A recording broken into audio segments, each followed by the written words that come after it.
let me do this. I'm debating about switching it up actually, Savon. Um, I don't know, man. I originally was like, oh, we'll go all black, and now I'm like, maybe I need some flair like you got. Yeah, I really like that. Well, maybe just like one line going through, or train hard, or in the corner or That's something. But it's so clean. Who did your lighting? There's no way you did. Your lighting's perfect. You did dude. that? I appreciate all the comments. Just some good lighting. I got some like little lights up. I got a nice camera. Easy setup. But I do want to start putting some stuff up. Like originally, I wanted to have like a crazy background. If I move my camera, one of the walls has like a picture of the '08 games. I got my belts from jiu-jitsu. I got a bunch of stuff up here. Um, but I think I'm just gonna keep it simple. So all It's good. awesome. Yeah, it's so clean. We're live right now? We are live, baby. Oh my gosh. Oh, never know what's gonna happen on the Savant podcast. It's gonna be They good though. they need it raw. Hey, I want to congratulate. Yesterday, my son got his yellow belt, and I really want to congratulate you on getting your black belt, because he's been at it for so long and so committed in so many tournaments. And I know you're over there at a really high level academy, and they don't hand that shit out like candy. Like, you got to get beat up. Yeah, no, I appreciate that. Now, wait, your son, so the for the kids belts, it's like white and then you get like a stripe on it, or or a line. How does it go for kids belt? I always forget. Well, originally, I think it went, I don't know if I know exactly either, but it went something like white, gray, yellow, and then it's either green or orange and green. And then when you turn 16, if you got all the belts as a kid, when you turn 16, I think maybe they start you at a blue belt. Is the Okay. blue belt the one before brown? It goes, well, yeah, and so if you got all the belts before 16, then you started a blue belt, then you go blue, purple, brown, black as an adult. Oh, oh yeah, There we go. which is crazy, Oh, because dude, it's my as you know, if you're an orange, or if you're the final belt as a kid, like, you're probably better than some black belts, dude, you'll which have is a kind of blue belt crazy. show up who's like 16-year-old blue belt who's been training since they were like 3, and they'll Yeah. just mop the floor with all the guys. But no, I appreciate it. Like when I first started jujitsu, I set out this vision and this goal of like it probably took me a few weeks. And I said to myself, like, I really enjoy this and I'm locked in for life. I remember I told my instructor, I'm like, hey man, I'm in. Like, and I'm sure they've heard that plenty of times. But It's like, when I'm I going to the CrossFit Games. I'm going to get a black belt. Sure you are. yeah, and I think the to your point though, like it did make me feel good. I was able to get I accomplished things in CrossFit and those were great and really, really great. My kids were young when I got on the podium. Like I was able to bring them on the podium, which for me was special, but for them, they didn't remember. And so to be able to have my kids at like the black belt ceremony was cool, just because not because of the black belt itself, but what it stood for in terms of dedication, right? It took 10 years to get this thing. And I think that that's something cool to show the kids, right? Is like the consistency piece. Because it's hard. It just takes a long ass time. Yeah, and how often were you going? 10 years is relatively fast, right? I mean, you know people who are been at it for 15 years who don't have their black belt, right? Yeah, I mean, it's all varied, right? So when I was getting ready for a competition, I'd be training quite a bit. When I was not, a little bit less. So I'd say on average, it was like 3 days a week for 10 Okay. years, Okay. like, but I also had an athletic background that carried over well to it, like because of CrossFit, it laid such a great framework and foundation that it transferred really well into jiu-jitsu. It still does today. I mean, the feedback I always hear is like, the dynamicness, the strength, or whatever. That's all from CrossFit. Like jiu-jitsu is just highly technical and awesome, but it's completely different, obviously. You had any injuries from jiu-jitsu? Dude, I mean, that's a really good question too, Savon. I mean, Because it the, seems like someone's always it, getting twisted up. one of the challenges with jiu-jitsu is it's just really dynamic. Kelly Starrett said something to me the other day that like stuck with me. He's like, dude, the safest place an athlete ever goes is in the gym. And Mm. what he means is like, if Mm. you're playing rugby, if you're doing Great your line. sport, like it's dynamic. Like you don't know what's going to happen. You could slide into first base or whatever it is, slide into home plate and get hurt. So the safest place that I'm at is when I'm training strength conditioning, right? But jujitsu, I just have to be really mindful. And as I've gotten older, I've been able to say, hey, I have to have a certain warm up routine to get my body prepared. And then I flow into it. And so I've had a lot of like tweaks and issues. I actually get more beat up from stand-up fighting than I do from jiu-jitsu. But from like a big injury perspective, I think it's just making sure you're warmed up and that you got to check your ego in jiu-jitsu, man. Most of these things happen because you and the other guy start getting a little bit too crazy and you got to be able to tone it back. You're doing stand-up fighting too? Yeah. So, yeah. So, I mean, I'd say in general, I follow our Train Hard program every day. I roll. Congratulations on that, by the way. It's crazy. When you're in, you are in. We'll come back to that. You are so Yeah, in. yeah, and then I grapple 2-3 days a week, and then I do stand up fighting. I'd say once, sometimes twice a week. And then and then I try and balance the two, right? So a lot of times at the end of the sessions, I'll start incorporating more MMA, where you start incorporating some takedowns. And the primary reason for all of this is like I just got done with the police academy, and um, I'm really inspired to help law enforcement with their fitness and defensive tactics. I think it's a huge issue. I think it's an issue that not enough people talk about, and I want to do something about it. So I self-sponsored myself through the police academy. I went through the police academy, and now I'm getting hired on as a reserve to help with fitness and combatives.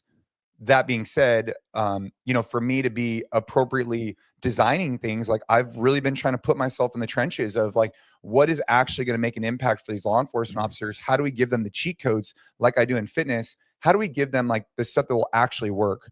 What I've recognized is that, at least through my academy, there's some like holds you can get people in that in theory are cool. And when you're in a mat room, like, hey, check out this wrist lock. It's like, that's cool. But when you actually try and do it on someone who's even semi-resisting, it's just not practical. So that's the kind of stuff I've been interested in a lot. That was really well said. What you said. It's funny that I could hear something new after 20 years. That thing you said about that Kelly shared. The safest place is in the conditioning room. Yeah, once a month. You probably hear it around all the guys you're in. I can't make it today. Why? What happened? I got injured in basketball. I feel like I hear dudes once a month. I hear some dude who I didn't even know played basketball got hurt playing basketball. Or sprinting or whatever it is. I mean, I'm still a believer that CrossFit as a foundation, right, of the pyramid, fundamental strength conditioning, CrossFit with, I'd say CrossFit with a little bit less complexity, but that's kind of nuanced. Sure, Nonetheless, sure. I think it develops your overall athleticism, your mobility, your muscle to support all these other things you want to go do. And so I think what happened in CrossFit is funny. Everybody got super fit and capable, but yet we only stayed in the gym. Mm, And then people who were only doing sports didn't spend enough time in the gym. And mm. I think you got to marry the two, right? Yeah. Just to touch on this, I'm sure this is always controversial on Instagram, but when we talk about CrossFit and just kind of like the stripped down version of CrossFit, would you say that the movements in the level 1, those are all what you taught for years and you were a flow master? Would you say those are movements you should be doing until you go to the grave? Are there any in there that you think? I would probably take out the kipping pull up and the muscle Yep. up and Yep. and probably the snatch as well. I would take out, I mean, granted, from a They teach level the one, snatch in the level that, 1? God, I'm gonna get that's what I was roasted about to for say. So that. they don't Oh, teach the level, they don't teach the snatch at a level 1. So if okay. you're talking about just purely a level 1, Yeah, the I would probably. foundational. Now you could argue with me. You could say, hey, we want to teach the kipping pull up because it teach body dynamic, control and things like, okay, all right, I can wrap my head around that. I think that we should be teaching strict pull-ups to develop the upper body strength. And I Yeah. think we should also be teaching strict muscle ups if we want to get there. It's just hard, right? It's really, really hard as a skill. As I get older, I can still do muscle ups, but you know what? I just do a lot of negative bar muscle ups now. Do you know what I mean? And by a lot, I don't mean like a Like lot coming of. down and Yeah, then I jump on top of the bar, and I just lower myself to an L sit. I do one of those, you know what I mean? And then maybe rest for a second, and I'll do 10 of those as my warm up. I don't actually, because you're right. As I pull through the muscle up, my shoulder does not. It's not like, oh, this feels good like it used to. yeah, I mean, I would So probably the range of say, motion I still like, but the direction I don't like. yeah, I mean, my take on it would be that if people were looking at my training right now, like I'm still a hardcore like Metcon guy. Like people would look at my training and be like, dude, this guy has been doing CrossFit basically style workouts for 20 years and I still do them. And so the way that my bulk of my training looks like now is I go over 25 minutes twice a week.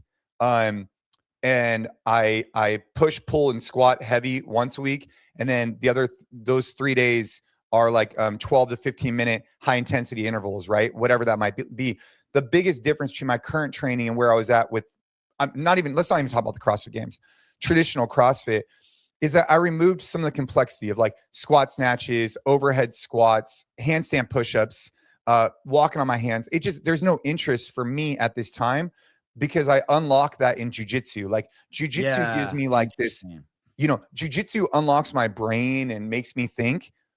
Whereas in CrossFit, I just want like a really good strength conditioning program. Whereas back in the day, I think a lot of people got a lot out of learning these new skills because they didn't have the outlet like jujitsu and stuff like that. Yeah. That's really well said. Hey, do you want to fiddle with your headphones? Do you want to go into the gear and see if you can get those working? I Oh don't no, know if you my do it. headphones. I just want to make sure the audio is sounding okay. Is it good? You sound good. Yeah, it's fine. I prefer actually not wearing headphones. I don't know why. So Where does the sound come to you from? Out of your my computer? speaker. Yeah, Oh, that's cool.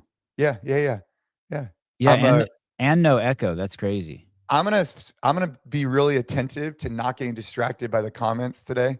A lot of You can times when we're like, you can feel free. I, They love um, it. but so yeah, I mean, kind of like my current structure of training is really just designed just in stuff I enjoy, like Savannah, you see it with your kids, you see it with where you're at in your journey. Like I'm just doing things that I enjoy. I have loved training hard in the gym for forever, but there's nothing that quite like makes me feel like a hard training session of jujitsu or some stand-up fighting. The downside to stand-up is like the other day I got hit in the liver really hard. It just sucks. Like Yeah. jujitsu is hard, but it doesn't suck as much. Getting kicked in the face just sucks. So that's why I don't do it as much. Do you wear headgear? No, yeah, actually it's funny enough.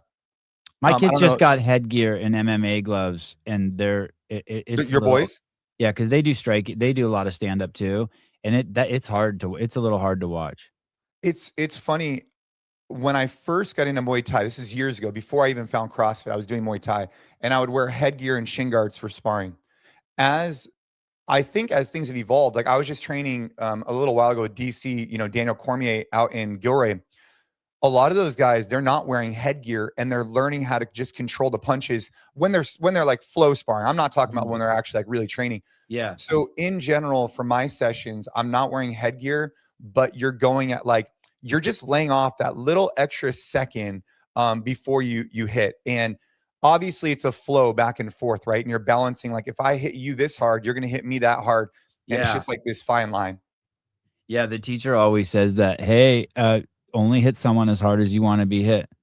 Dude, I think it's the most amazing thing in combat sports when you get in an environment where you have a bunch of guys in there who could really do some damage, but yet the level of respect and the way that you're just trying to train to improve each other is really something special. Like I'm sure your boys are experiencing it right now. And they've been training what, 3 years at least? Avi's, in his 7th year. Yeah, I was gonna say. So they've been, Yeah. and you've been around it enough where you see the culture, Yes, and yes. there's always, you always got to have one head honcho who makes sure they manage the intensity in the room. But in general, it works itself out. How did you end up hooking up with Daniel Cormier? That's for people who don't know, he's on the Mount Rushmore of UFC fighters. He's out here. He lives close to Jason and I, and he's the main commentator with Joe Rogan for all the big fights. Yeah, I got connected to And him an through Olympian. He's an yeah, Olympian too, right? two-time Olympian, Yeah, crazy. UFC champ.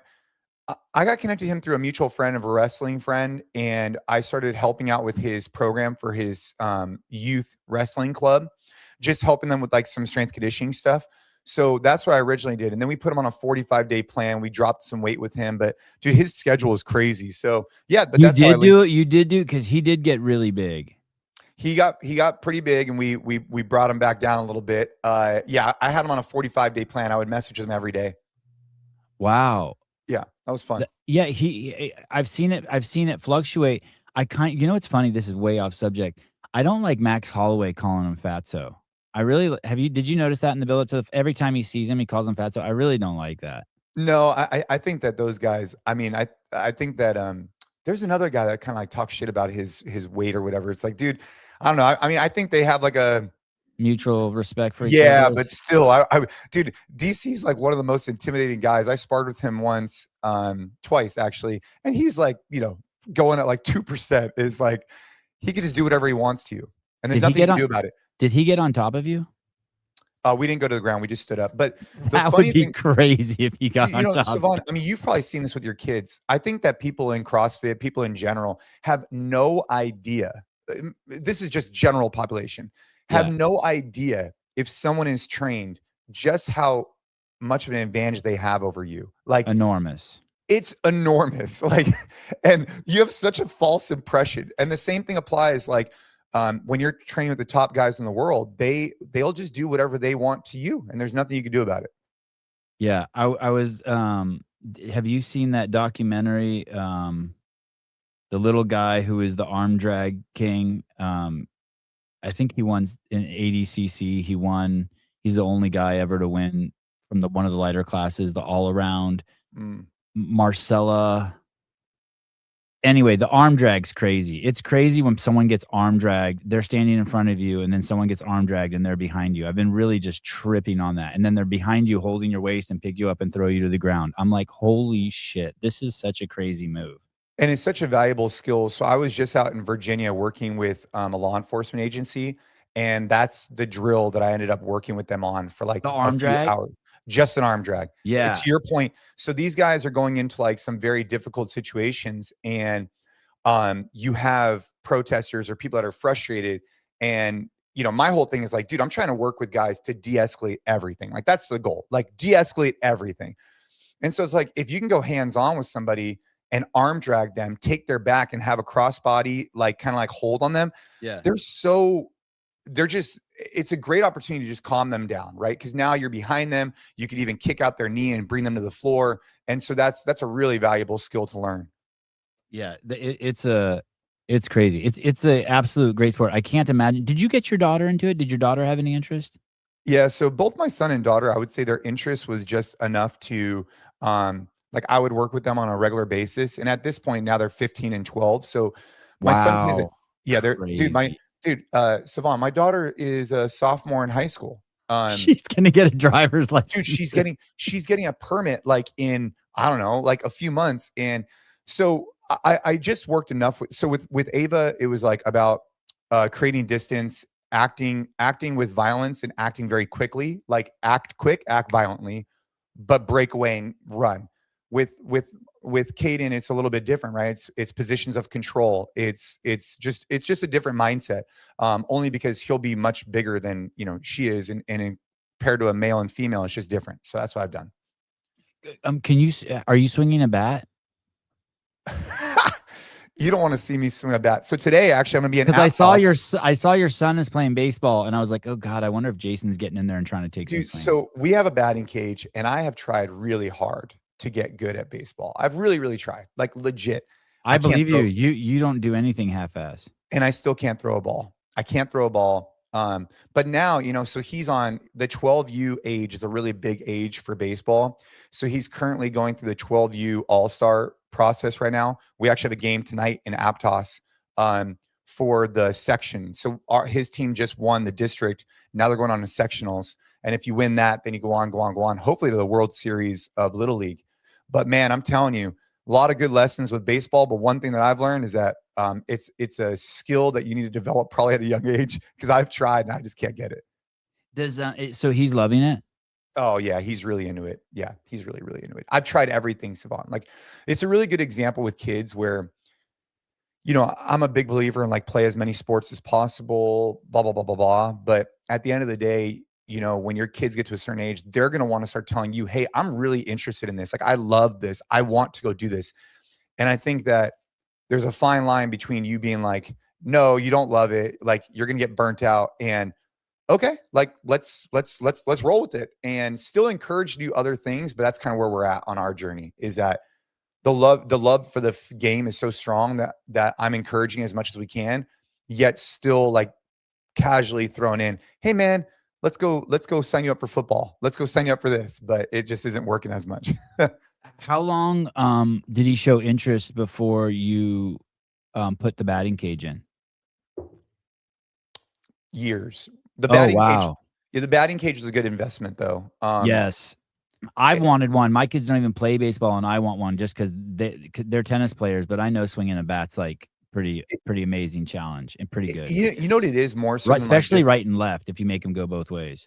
but like even if you put like a tennis, well, tennis is kind of big, but like the reason why I like it is like, dude, we'll just be out there and someone's got to feed the balls. Now, granted, you could probably put like one of those machines in there, but we have a machine and someone's got to feed the balls.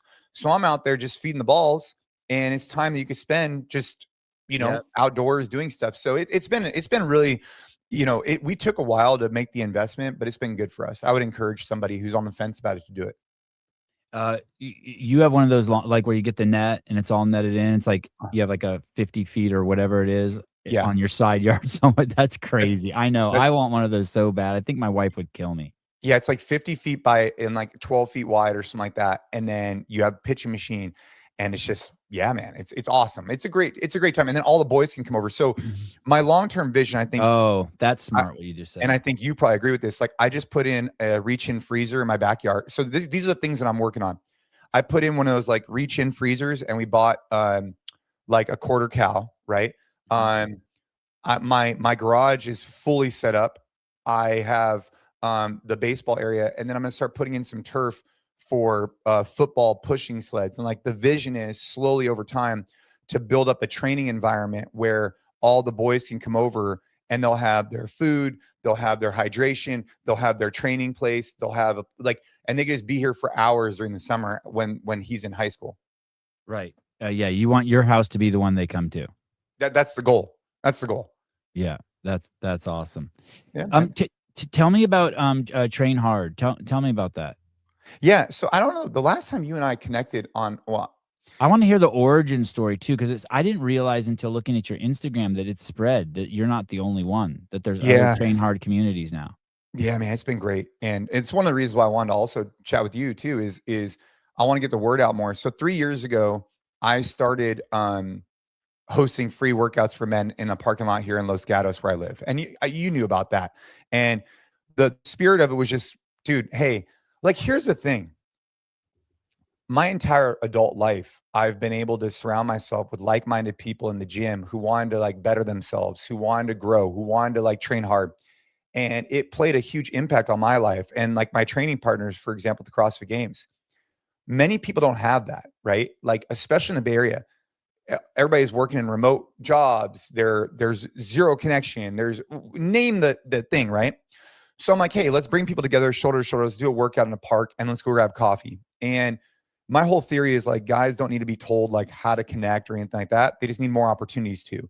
Like you and I, for example, it'd be really easy to be like, hey, Savant, you want to go do a workout or you want to go hit the mats tomorrow? No problem. Easy. We would do it in a heartbeat. And then maybe we go grab coffee after, but it would be like, what's the thing we're going to go do? Whereas I wouldn't be like, hey, Savant, do you want to go grab a cup of coffee with me? And Yeah, like yeah. guys don't do that, right? So Right. We we go just well, yeah, I think for me, it was like, hey, all the guys I hung out with, we all played Frisbee, and we all wanted to play Frisbee together, and then afterwards, maybe we took a bong rip or drank a beer or had coffee or went to a party, but it always starts with, like, a thing. a thing, yep. We got Like, something to do. I mean, here's a great example for your listeners. It's like if you're a woman out there, and when's the last time you went out with a girlfriend for breakfast, lunch, or dinner with no business intention? I imagine for most of your female audience, it's probably within the last week, maybe two. If you ask that same question to your guy audience, probably it hasn't been a year. It's been a year. Right. So we have to disguise these things. So essentially, I think that fitness is the common denominator. So we have no political, religious, we have no preference on anything. We're just a group of dudes who train hella hard in a parking lot, in a park, and then we allow organic conversations to occur at the coffee shop. And it's changed more lives than I could possibly count. And it started off here in Los Gatos. And then for about a year or two, I would get messages regularly, people being like, "Hey man, I want to start a men's club." And I would just be like, "Oh, like text some friends, find a park, like bring some dumbbells, don't make it a big deal."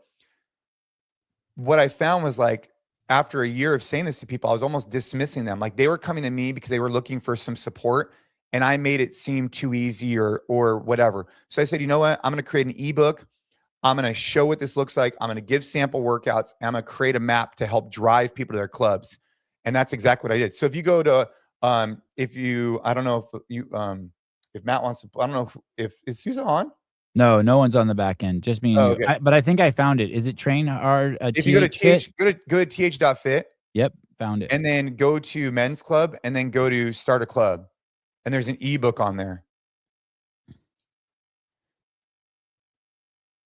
And then go to Oh, yeah. Here we go. so now if you click on the ebook, right? Everything about this is free and very rudimentary, by the way. So this is a THMC intro guide, and all it was designed for is to solve the problem that I was receiving, right? So if you like scroll down on it, it'll have exactly what it is. What does it mean to be a captain? So we call them captains, not coaches, where essentially we're like a team. No one is better than the other, right? There just happens to be a guy who's helping to lead the workout. And we put out a free workout every week, primarily designed to have sandbags, but you could also use dumbbells, you could use plates, you could use anything, any external weight. You could use a cinder block. And we give 3 sample workouts, and then now we put people on our mat. Oh, that's awesome. How many people showed up to the first one, Jason? Like the first ever was actually a ruck, and we had like maybe 8 to 10 guys. That was just my kids' school. And then since then, it's just grown and grown and grown. And so now we have a parking lot. And people ask, like, "Dude, why do you do burpees in a parking lot or sit-ups?" It's like, dude, I don't know. That's just the way we've been doing it. Like we found a I big don't parking lot. understand the question. Why Like, wouldn't you do it in a parking well, lot? like people are like, "Oh, doesn't it hurt your hands or your butt?" It's like, no, dude. We've been doing this for years. Like, and the thing is, we went from spot to spot. So we started off in one spot, then we went to another. We ended up actually running hill sprints for many weeks, and I loved it. I thought it was the greatest thing since forever. The problem is it became a safety hazard. Like at 6 o'clock in the morning, people aren't expecting 100 men to be running up a hill. And so cars would come around. It was just like after a while, we're like, dude, this is bad. So we ended up consolidating to a park. And then the guys got me a trailer. So now the trailer has all the gear in it, and that's what we do. So this is every Saturday in Los Gatos. Every Saturday, 6 a.m. in Los Gatos, and then Saturday or Sunday across 78 locations now. We launched them in January, and now we put through thousands of men through workouts every week for free with no expectation, no nothing. The only thing, so I get on the phone with every single captain before we put them on our map. And the only rules are this: you had to have hosted for 3 weeks to prove to yourself that you could do it. You have to have a co-captain, someone else that could jump in case you're not there, because this is more about us than it is about you. So if I'm not at the men's club, it's got to still go because men are expecting to have it going. Right. And most importantly, there is no winner, there is no bashing. This is an environment where we lift people up and not break them down. Like that's it. If I show up to your club and vibes are right and we get in a good little shoulder to shoulder workout and then grab coffee, that's all we're trying to do. That's it. What's the weekend where the fewest people? Is there a time of year where the fewest people show up? Like if Christmas falls on a Saturday, are the boys there? Well, if the only day we took off, Christmas fell on I gotta ask Ashley. There was only one. I think it was Christmas because it was just a non-negotiable to leave the house Christmas morning. Aside from that, every single Saturday we've met there. Every Saturday. I'd say the weakest part is probably I gotta show you something. Is probably the summertime because people are traveling, right? Oh, right. My kids' classes are like that too. Things thin out. Yeah. But here, I'll show you something. This is pretty cool. So you've heard of Slack, right? Yeah, they use it in offices and stuff to communicate. They used to use that at CrossFit. I don't know if they still do. Yeah. So this is our Slack channel for captains. Oh, wow. Every week, look at this. Every week, Oh, wow. Dude, that needs to go on a blog. So, That dude, should go on a blog, dude, old school CrossFit how style. cool is that? So, That is you know, really cool. when you think about like old school CrossFit, I was thinking about this a lot, right? I think the men's club can change the world. I mean, otherwise I wouldn't be doing it. Like, I really think it could change the world. And the reason why I think it can is because I think we need to have guys show up more calm, collected for their families. I think they need an opportunity to do something hard at least once a week with another guy. And you don't know where the conversation is going to go. And it doesn't need to be all like weird. Like, hey, dude, we're just going to grab a cup of coffee. Okay, cool. Maybe today you're talking about, hey, we have an all-star baseball game. Maybe tomorrow you're talking about, financial strain. Maybe another time you're talking about relationships, whatever it is. It's once a week and it's just a group of guys that meets. And the reason why I think it could change a lot of people's lives is because there is nothing holding us back. So in the CrossFit model, which obviously I've owned gyms for years, I still do. I still believe in it. The challenge is it requires a financial commitment from the individual. It requires a brick and mortar space. And both of those things become just a block. I'm not saying, dude, there's still tons of benefits to there. Right, right. But if you just put out, hey, dude, become a captain, host a free workout in a park, it's like the amount of clubs we could have is endless. We could have. It's funny you've taken the Greg was always a firm believer in low barrier of entry, and you've just taken it, okay, how can we even lower? And I heard Elon say this recently. He's like, "Hey, it takes 70 clicks to buy a Tesla." He told the team, "I want it to be 10 clicks. I want people to go on the website and buy it." And so you're saying you've basically used that same model, right? Like, "Hey, Yeah. let's reduce the barrier of entry even more."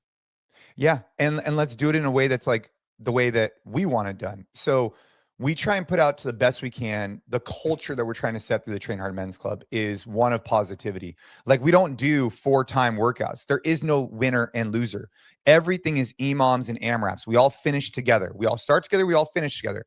We have a finisher at the end. That's it. There's and I know it sounds corny, but dude, the winner is the dude who is willing to wake up at 6 a.m. on a weekend to train hard. That's it. Doesn't matter if you're overweight, jacked, it's irrelevant. But over time, now we're getting people to really, really change their lives. It's been very, very, very, very cool. Um, can you tell me like a typical, can you give me an idea of like a workout, a typical workout? Yeah. So, like, for example, this Saturday, like, I just wrote it up. We warm guys up. We do a couple laps, right? By the way, dude, you should come. I mean, your mind would be blown. I mean, you've seen the videos of like 100 guys running in the parking lot, right? It's so awesome. I used to love that stuff even in college when we all get together and ride bikes or all that stuff. I love So groups of men. yeah, so it's like, hey, I bring everybody in. I'm like, hey, what's up, guys? My name's Jason. This is the Train Hard Men's Club. Who's new here? A couple guys raise their hand. Hey, let's clap them up real quick. Hey, this is not a formalized workout. I'm not a coach. I'm just a captain. I'm just doing a workout, and you're doing it alongside us. Let's have a great time. We got 3 laps. Come back for a warm up, and then boom, they go. I run them through a warm up. Hey, we're gonna do some basic air squats, some this and that, and I just run them through. And then it's like, all right, guys, we got time for the burpee test. Every single week, we do the Train Hard burpee test. In general, we go for 5 minutes, 15 burpees every minute on the minute. When I first started doing this 3 years ago, 2 people got it. Now almost our entire crew can go 5 minutes, 15 a minute. Now, if you're new, you're probably getting smoked, but it's very inspiring because you're watching these guys Yeah. over time go from not being able to do something to now being able to do it. After we do the burpee test, we go into a strength session.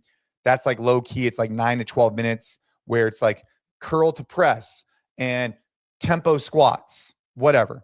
The workouts are always designed for huge groups.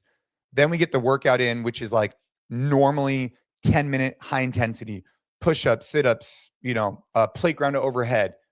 And then we always have a finisher. The finisher could be, 2 minutes of bottom to bottom to bottom squats, max push-ups in a minute, sit-ups, just something to, we spread out because we're a lot of people. Then we bring everybody back in together and we finish kind of like in a line type of thing. God, that's cool. Did cops ever show up? Cops have showed up a couple of times. In general, everybody. I think there's like It this must like be pretty funny for them when they get a call and it's just a bunch of fucking old dudes working yeah, out. dude, like the because I try and do work with the police department and the city. Yeah. We try not to make anything a secret with what we're doing. Like, I have no intention of trying to be like a secret. because I don't think that's the right way to go.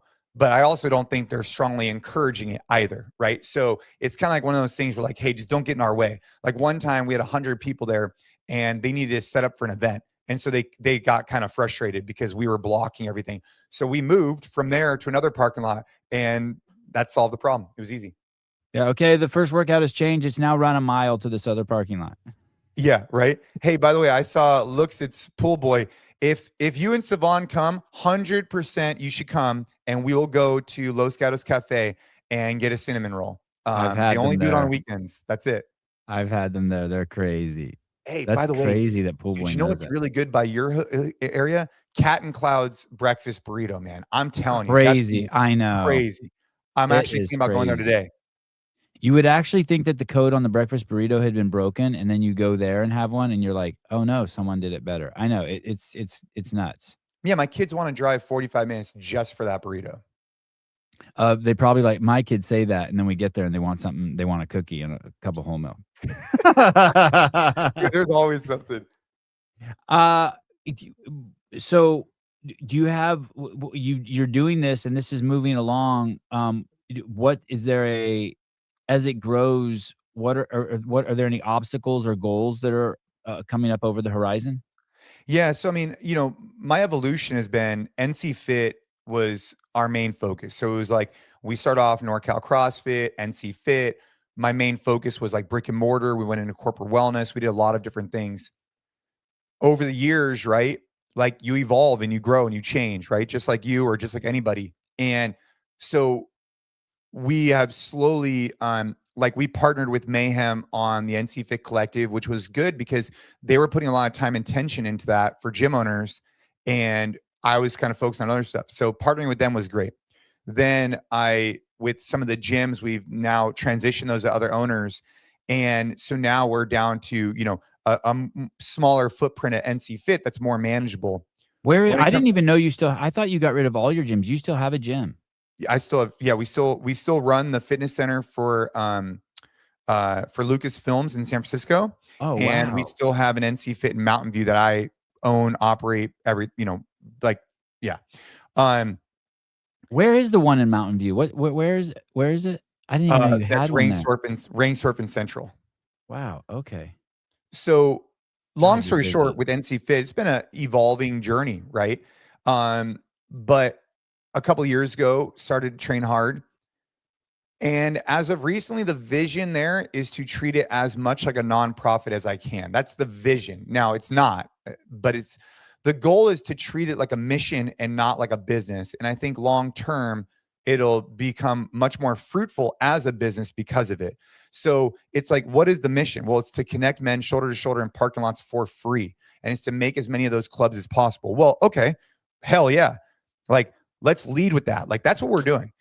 But if people want to buy shirts that say train hard, if people want to, be a part of our training app because during the week they want to be able to train, we should allow them to do that. But it shouldn't be our North Star. Our North Star should be getting more men in parking lots and parks because that's ultimately what I think is going to change lives. That's my take on it. And that's what we're doing. And so the goal is to get hundreds and hundreds of clubs. Originally, I'd set out for 200 clubs this year, but I think that was too much. Right now, we have 78, but we're mid-July, so unless this podcast can get us another 100 clubs, that might have been a Done. little too much. Done. It's good to have big goals like that. Two good dudes. Mr. Olson, good morning. Sub on here some cash to get some train hard coffee. Thank you. Oh, yeah. Hey, we have train hard coffee too.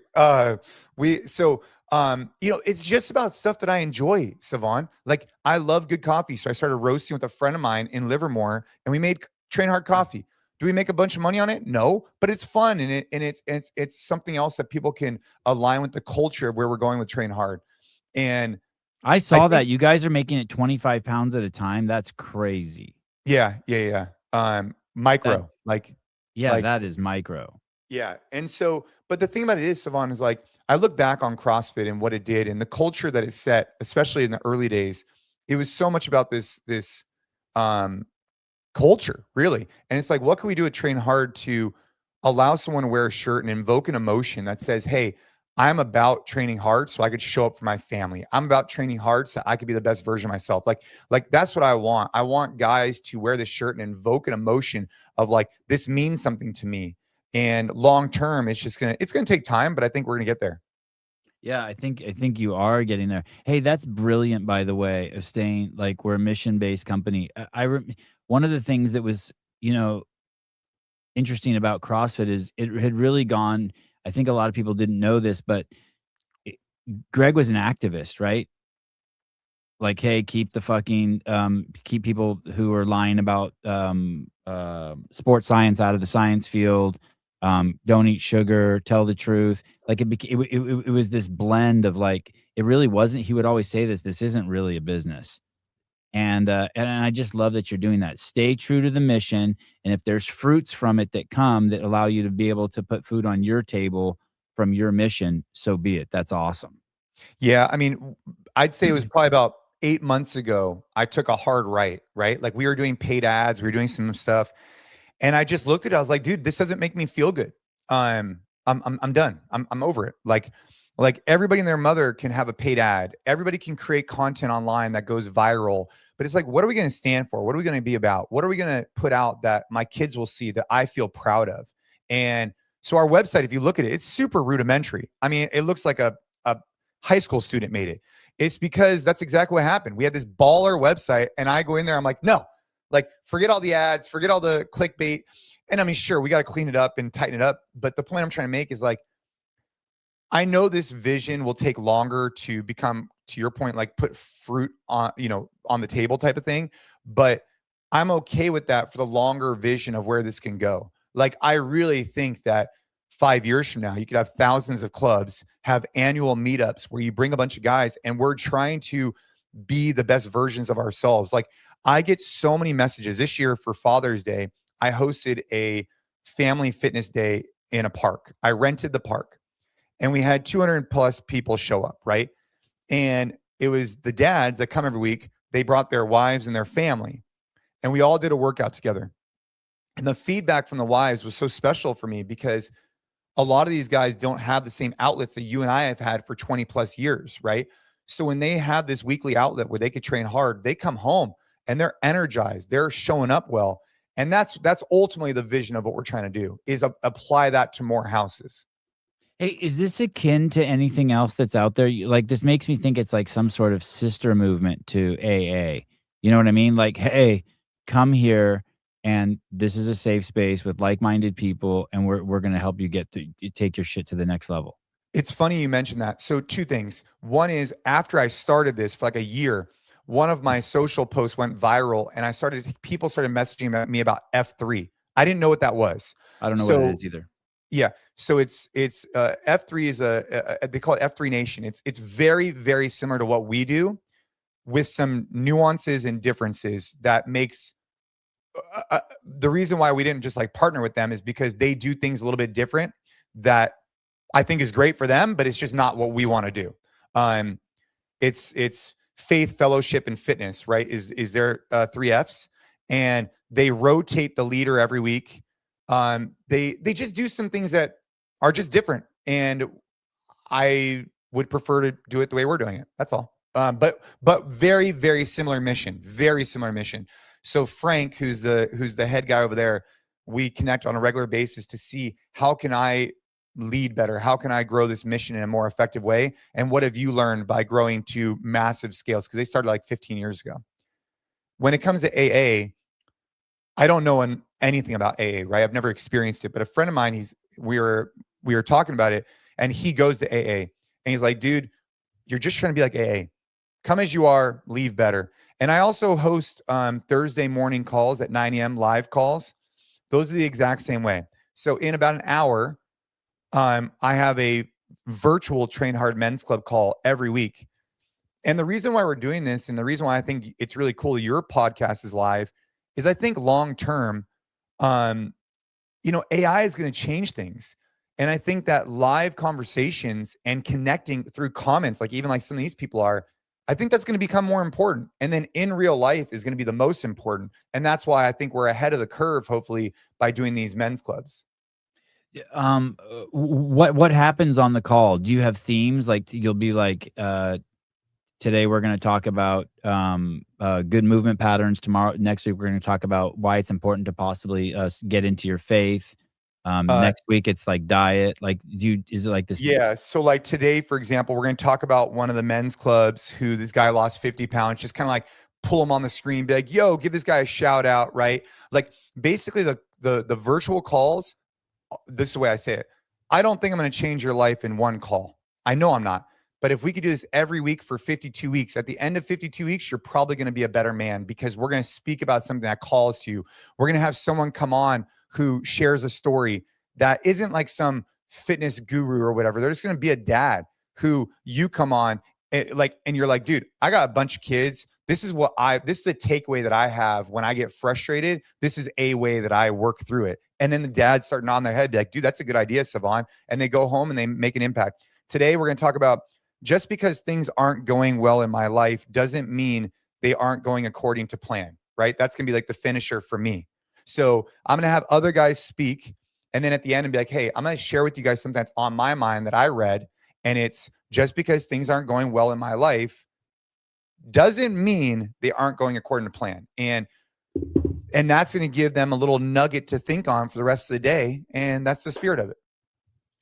I've entered in the last few months. I had a buddy who really inspired me. He was trying to go through and make amends with people he had upset, and it inspired me to do the same thing, to be like, okay, like, I like that. There's like a freedom to it. It's spreading goodwill, and it's up to them whether it's not on you whether they accept it or not. But I like what you said there. That's really important. Things could be going okay, even though that they're not going to plan. That's like a huge thing.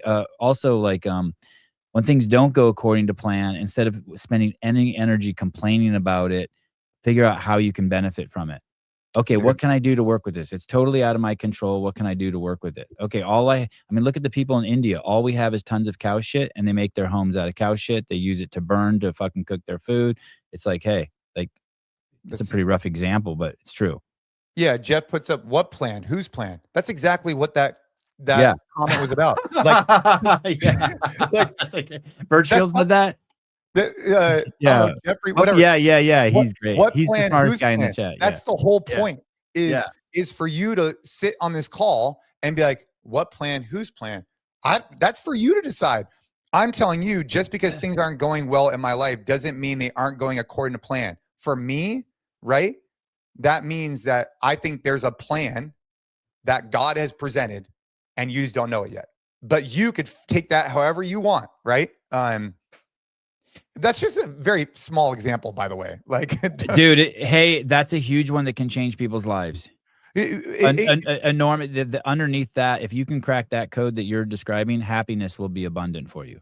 Yeah, and you won't hit your kids, and you won't yell at your wife. You know what I mean? Like, if you can accept that. Well, and I feel like what I've learned is when you see guys who are like super frustrated, right? And they're acting like a child and they're just like yelling and screaming and they're mad. Dude, they just need an outlet. They need an outlet just to go train hard and they don't have it. And now all of a sudden we're putting it out there and I want this thing to grow. And so it'd be great I don't know if you put in the podcast show notes or however it works. Like if you want to start a club, you got to just go look at our captain guide. If you want to find a club, go to our map. And if you want to see the workouts we do every week for completely free, you could do that. We could do that too. Everything is free. If you go to my Instagram, I just put up a post. If you type in THMC in like the comments, I send you all these links as well automatically. So you guys could go to @Jason Khalipa if you want. Okay, we'll put definitely a link to the website. Yeah, you can find everything there. And today's show notes. Hey, there was a guy running for president, Indian guy. I think now he's running for governor of Ohio, Vivek Ramaswamy. And he said something that put shit into kind of perspective for me. He said men vacillate between service and selfishness, and selfishness. And we kind of vacillate between the two. And he was referencing it in terms of politicians. Like, it's hard to be a politician for 16 years because you're going to do some shit that's for yourself when you're really just supposed to always be in the service phase, right? And I was one and then as you get older, and especially after you have kids, you notice that there's so much more happiness and freedom in service. Like, when you're not thinking about your own shit, everything's great. Um, do you think that maybe that did you see yourself go through how old are you now? Are you 40 yet, Jason? 40, 40. 40. Yep. Do you think that do you see that in yourself? Like you're like, "Wow, I'm really entering the service phase of my life." Yeah, I mean, I'd like to think that I've always tried to lead with this idea of like serving. Because I've been, I've been running, I've been in the gym space since I was 15.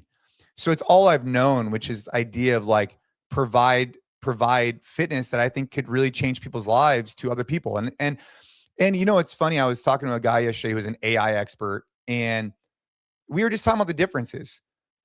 Did the career choice that I pick make me gazillions of dollars? I mean, dude, it's been able to put a roof over my family's, whatever. Could I have made more money getting into tech? Maybe. I don't know. But what it has provided me is a lot of fulfillment in terms of the amount of people I've been able to impact through something I truly love, which is fitness. But here I am, fast forward, and to your point, I am being deeply, deeply called upon. And you could, to back to John, you could say, whoever is calling me, I know who it is. You could figure out who that is for you. But I'm being called to support men through these men's clubs. And I'm being called to go help law enforcement because I have a unique knowledge base that I've developed over the last 20 years. And that calling is just super deep to me. And so maybe it is like you hit 40 and it's like, hey, what are you about? Like, what do you want to do? And serving those communities is very meaningful to me. I saw, just the other day, someone said 0 to 40 is research, 40 is when you start using everything you've learned. Boy, that really resonated with me. Yeah, and D you're kind of just getting started. Like, yeah, sometimes I feel like, damn, dude, I got, I'm not where I want to be. I'm not impacting. I'm not doing this, doing this. And it's like, you know what, man? You're 40. You still got a long journey ahead, and you could use all that knowledge you learned. Like, dude, we've gone through so much, right? From COVID to, I mean, and then from a mindset perspective, obviously with Ava getting sick, like, dude, there's just been a lot, right? Like a lot yeah, in your life too. And yeah. and now you're at an age where you could like use it. Yeah, it's I'm so happy I put in the work, when I was young, and also, to anyone who's younger who's listening, I never there's a lot of time I wasted, smoking weed and drinking alcohol, and you're never gonna look back in life and been like, "Man, I wish I would've got drunk 5 more nights in college." You are never gonna do that. Just remember that. Dude, It's gonna be the opposite. You're gonna be like, "Man, what if I just wouldn't have drank, 200 nights out of the year in college? right? Where I could I have been?" Yep. Yeah, dude, 100%. Uh Oh, let's go. what's the MC stand for? Train Hard Men's Men's club. Club. Train Hard Men's Club. Zachary, LA in the house. Jason's always bringing the energy. I'm gonna So tell you. yeah. I'm gonna tell you a quick story. Oh, no, I won't forget. You go ahead. You go ahead. No, I no, won't no. forget. Go ahead, please. I was just gonna Okay. say 9 a.m. call coming up. Let's go. There was a game in Carson's. I can't remember the game. It was CrossFit Games, and they had a meet and greet. And what they did is they opened the floor and they let the fans come down onto the floor, and then they had this circle where the athletes would walk into, and then you could talk to the fans who pushed up against the circle. And, I remember all the athletes went down, and there was only Travis Bagent pointed out to me, there was only one athlete who didn't huddle up in the beginning and was shy, and that was Jason. And I remember Travis walking around being like, "Hey, guys, go talk to the fucking fans." And he would point it out to me, he's like, "Look, Jason's doing it. Jason's down here. No one wants to do it. It's uncomfortable. You're gonna meet 100 new people and have to do that weird, awkward meet them. And Jason's actually the only one going around and saying hi to all the fans and taking pictures and being like, okay, I'm going to put in this 45 minutes here and I'm going to give myself to these people." And I just remember him noticing that about you. Well, and it's not a dig at the other athletes. I'm sure they were. It's not that they're assholes. It's that they were shy. These are 24-year-old men and women who are they've never been in the social environment. But you went out of your way and did that. And I'm guessing it's not easy or fun. You're not doing it to get pats on the back, but do you remember that moment? Do you remember the day I'm Yeah. talking about? Yeah. I mean, I always lived by a code, and you saw this firsthand. I know you did. No matter where I went, no matter what I did, I still live by this code, by the way. I will never ever say no to anybody at any time for a picture, a handshake, or a conversation ever. Like it's a code that I decided on in '08 after I won the games, and I've stayed true to it ever since. Now, Well, you did say no to me the last time I asked you to do a podcast because you had to train with your son. So there's one thing. Your son's oh, more okay. important than I mean, your like you're son's in. more important than me. I mean, you're like in the I'll give you a moment. pass. The I'll the give you a only pass on exception to that. that is like if I'm getting ready to go on to the field for an event Yeah. and somebody want to take a picture, I just wouldn't even put myself in that position. So like the thing is like if I'm walking through a crowd, right?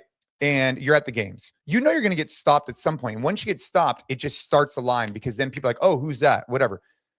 But then if you don't want to be there, like if you don't want to be that person, then just find ways not to put yourself in that position was what I always told myself. But if Mm. you're going to be out there and you're going to walk through whatever, just know what's going to happen, embrace it. And the fact, and this is something now that I'm reflecting back on here all these years later, is like, dude, there are still moments that I get messages from people and be like, hey, I met you at the 2012 CrossFit Games and you took the time to talk to my daughter, to introduce yourself, and it left a lasting impression on me. And here we are 10 years later. You never, like 20 seconds for me could make a big impact on somebody. And that was always my outlook on it. It still is today. Like I'm going to the airport, I'm going to say what's up to somebody and just have a conversation because, like, why not? Like, I don't know. Those days are going to end. Like at some point, nobody's going to talk to you about anything. You might as well enjoy those moments now. You know, this, by the way, this isn't for everyone. So not, don't, Jason's is smart. Don't pick mine up. But I've had this rule in my life since I've been probably 18 or 19. Any homeless people that ask me for money or try to engage me, or any like if I see someone on the ground drunk and pissing themselves and they engage me, I always look them in the eye and say hi and acknowledge them as a human being. I don't turn away from Mm, them. I don't try to I just give them like probably what no one else gave them that day was an acknowledgement of a human being. And same with the people. Like you got to be careful. The reason why it's not for everyone, you got to be careful if you don't have skills in that, then they might want to try to engage you and further. You have to be like know what you're doing. But like yeah. I always thought that it's really important to engage, acknowledge people who just aren't getting acknowledged too.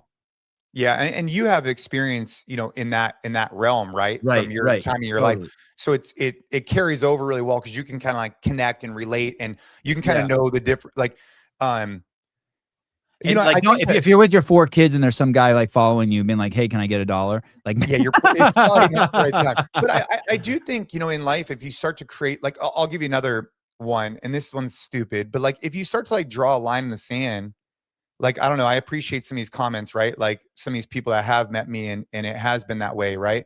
Um, but it's like tipping, okay? Let's this is another example. And it's stupid, but it's the way I feel. Do I think that I need to tip somebody for getting a drip coffee when that is their job, right? They turn around, they pour coffee and they give it to me. I don't know. You could debate it like yes or no, whatever. If they're not like doing some fancy barista thing. Now that my daughter is actually working at a coffee shop, it has changed my perspective. But I just told myself that a long time ago when this tipping thing came out, I was like, dude, I'm always going to tip, period. Always. It's irrelevant on what it is or where it is. I'm always going to tip something. I might not tip a gazillion dollars, but I'm always going to tip something. And it just makes it easier because you're just like, all right, that's the line in the sand that I drew for myself. And that's what we're going to do. I don't do that because I don't wanna feel the pressure of tipping, but if you just do if you're like if I order a $5 coffee and you look at my kid and say hi to him and he says hi to you, like, you're getting 5. Like, I'm rewarding like, anyone who's fucking nice to me or my kids, like, you get a 5. Yeah, yeah, yeah. Like, you Yeah, know what I mean? Like, yeah, just and by some the of way, these the people, whole though tipping how thing, about when they're assholes, Jason? dude, I know it's You still nuanced. tip them? Yeah. Yeah, because I know it's nuanced and like I get it. Like I'm not saying all I'm saying this is just a example of how like certain things in my life I've just like that were maybe stressing me out in some way, shape, or form. I'm just like, dude, I'm just gonna draw a line in the sand. This is where we're going, right? Yeah. Yeah. Like because it would stress me out every time. I'd be like, ooh, should I? Should I not? Should I? Should not? It's like, yeah, we're just always gonna do something small or whatever. It's probably smart for time management. I never give homeless people money ever, and I've told my kids that, and they're like, and I always give street people who play music on the street money, and mm, I've explained to my kids. I said, hey, if you're not contribute, like that person who's begging for money, they're not offering me a service I want to reward. I don't need to feel better by giving them money, and that's the only thing I think they're offering. But the other day, they saw me give a homeless guy money, Mm. and they're like, "Why did you give that guy money?" And he was at the freeway, and he was holding up a sign that said, "Gavin Newsom is a Chinese spy." Now, I don't know if that's true or not. I've never even thought of that, but I just liked it. And they're like, "Why'd you give that guy a dollar? You've never given It a was dollar." I'm like, creative. I It was like different. he entertained me. I liked Yeah, it. Like, I was yeah. like, "Yo, I'm down with that. I'm down with the like, all right. Yeah, You're in." that's Yeah. that's funny. I like the, people who are creative or people that are trying to do something like, yeah, Yeah. music is a great example. They're trying to Yeah. utilize that skill. Yeah, you're a dude sitting at the park playing his guitar, and you got your shit open, and you're playing some Doors, like, yeah, my kid's gonna run over there and throw a dollar in your guitar case, no problem. Are you attending the CrossFit Games next week? I'm tomorrow I'm going to Why? start just because I have to because I'm gonna be there all week. I'm gonna start prep. This is my last hurrah. I'm going all in. I'm Oh, gonna do the best. I'm gonna do the best behind the scenes ever. We're gonna do the best podcast ever. The best, like we're going full the best. The all best. right. Well, Yeah. if I could help support your best, let me know. Yeah, I'll be over there a little bit. It'll be fun. Yeah, I'm curious to see how it goes. I hope that the place, I hope they just fill it up and that there's good energy and yeah, I'm excited about it. Yeah, I think it's gonna be cool. When's the last games you've attended? I attended what was it? Last year was where? Fort Worth? Albany. I mean, Albany. I don't know. Fort Worth? Fort Worth, right? Did you go to Fort Worth the year Yeah. the Lazar Jukic year? Uh the When he year Lazar Oh yeah. drowned? You were there Yeah. for that? Yeah. I wasn't at the venue, but I was there. Yeah. Yes, I was. That was a Do you Yeah. go there for business or for pleasure or for why do you go? I mean, So now it's different. I know it's just right in your backyard. You can throw a rock and hit the venue, but yeah, now it's just easy because obviously I could, like you said, hit a rock and hit the venue. I was at Fort Worth just doing some stuff with I hosted a Train Hard Men's Club. By the way, for the games on Saturday morning, I'm hosting a men's club in Los Gatos. I'm just inviting anybody who wants to come. So if you're coming into town for the games, come by and visit our men's club on Saturday morning here in Los Gatos. Let me know if you're interested. can you tell me the address? Yeah, it's the Los Gatos Library, Los Gatos Library. If you want to work out with 6 Jason a.m. Khalipa, 6 a.m. And that's this Saturday and next Saturday It's every Saturday. Mhm. at the Los Gatos Library. Yeah. Like this Saturday, for example, I'm coming home. My family and I are going to be in Aptos for my son's baseball. I'm coming home Friday night with my daughter just so I can make sure that I'm there for the men's club on Saturday. That's how important it is to me. I go every week. When your son plays in Aptos, you guys stay the night over here? We're staying the night just the way the tournament goes. Yeah, we are. Where is he playing? Is he playing at Aptos High? I don't know. I got to look. But somewhere in Aptos. Yeah. We have a game today and then a game on Saturday and Sunday. So, and we have practice tomorrow in Aptos. So that's why. But yeah, I mean, the men's club is a super important thing in my life. And it's so funny because a lot of people think like I'm giving something there, right? But really I'm getting something really valuable too. And so, yeah, every week, man, it's been a lot of fun. Yeah, let me ask you this before I ask you about the police academy. What razor do you use? I use that one. I think you might use the same one. The one, that $20 Phillips one? Yeah. Man, there's some Instagram shots of you and you're so clean shaven. I'm like, how the fuck is this dude getting so clean? That's what the one? Yeah, well, this one now, but I mean, dude, so the police academy, I had to stay shaven every day, right? Yeah. At the police academy, I had to shine my boots, I had to shave, I had to do the whole thing. And you could get that close of a shave. You know what I do? I don't actually. I hold it at an angle. Do you know what I mean? And I just Oh, scrape my face with it. But I'm I think thinking it's like, because I'm going up. I'm going up yeah, on yeah. it. Yeah, Okay, yeah, I'm gonna try it. I'm afraid. yeah. I'm gonna. Yeah, there. You have some great shaves and some of that. I'm like, wow. I was like, does he have makeup on? How is he so clean No, shaven? no makeup, no. But I have shaved just because, it's the police academy was a really interesting experience. It was just something like I had never experienced before. You're in classroom from 7 a.m. to 5 p.m. every day, and or you're in school basically. You're either in the classroom, you're on the range, you're There was a driving course, first aid. There was all kinds of stuff, and very eye opening in the sense of like discipline and pre planning. That was my biggest takeaway for sure. What do you mean that, like, your whole day you have to have your food with you and your clothes and, like, you have to be prepared because you may have to Every work out and then go back in the classroom, all that shit. Everything. So like I would get up at 5, I would train early for me. Then I would be in formation ready to go at 7:30 in Morgan Hill, right? And you're locked in. Like you got your duty belt on, you got your blue gun, you got everything. And it's just Are you the old dude there at 40? so there was 3 of us. There was 2 of us that were older. One of us was kind of older. So as a part of my department that I'm getting hired on with, there's a few of us getting hired. Some of them are getting hired on to what's called the gold team. I'm going to say that I'm getting hired on to the diamond team, but I just made that up. So if Kyle hears that, don't hate on me. The gold team is the SWAT team for Santa Clara County Sheriff's Department. And so what happens is some of the guys going through my course are getting hired on with them as a emergency medic or doctor to be attached to the SWAT team for critical incidences. So for example, you show up to a super shitty situation, multi-casualty.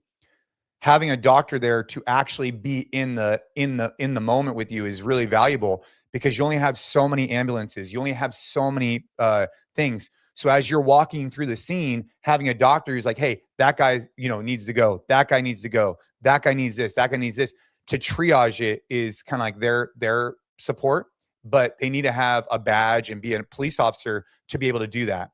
And they'll carry a gun and all that stuff. For me on the diamond team, again, I made that up. It's a kind of a joke. I'm getting hired as a reserve specifically for fitness and combatives. That's it. So I'm gonna ask you what that means in 1 second. So you're sitting on your ass throwing baseballs to your son, and you hear a siren go by, and you're like, "Oh shit, I want to help police." I mean, like, how do you embark on entering the police academy?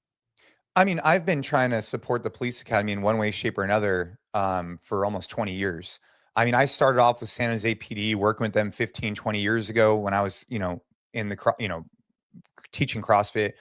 And since then, I've just What recognized did that, that look like? Really quick, what did that look like when you say well, you? I mean, SJPD had a CrossFit gym at it 15, 20 years ago. And so I would go there and just help run seminars. That's it. Okay, okay, And then since then, it's just evolved. So I'd say, years ago, I started getting on contract with different government agencies to help support their fitness.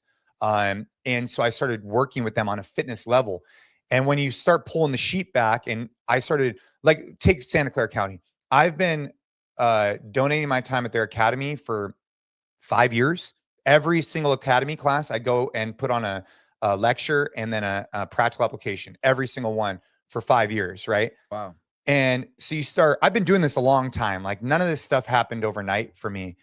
And so I just started getting pulled more and more to this idea. And then you start seeing stuff on TV and online of these cops. You're just like, dude, what is going on here? Like what? And you're Yeah. like, you know what? We need to help work on command presence. We need to start work on de-escalation. We need to start, and this whole idea of defunding is ridiculous to me. We need to fund more, train more, get better officers is my philosophy on it.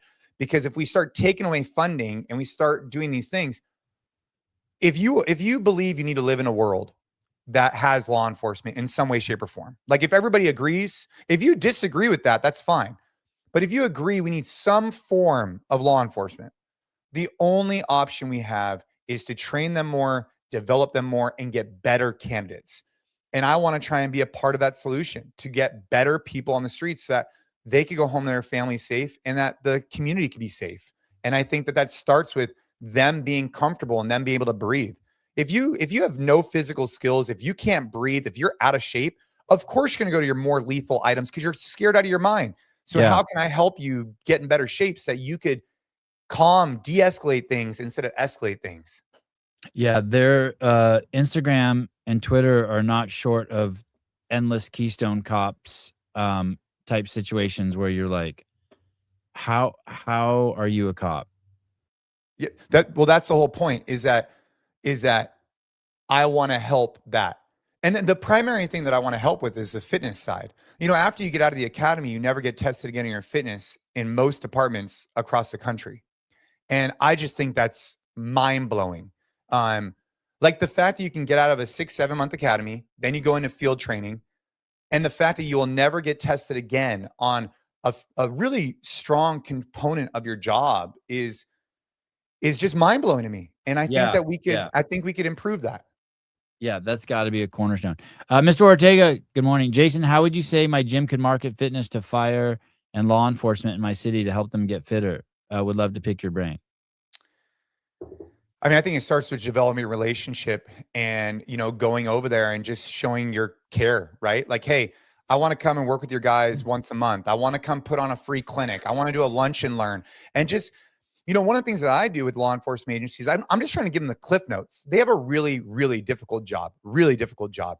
And all I want to do is come in and be a resource to say, hey, I've been doing this for 20 years. Here are 5 things I think you should do that actually will move the needle and not just a bunch of fluff. And so that's something you could do with your local departments.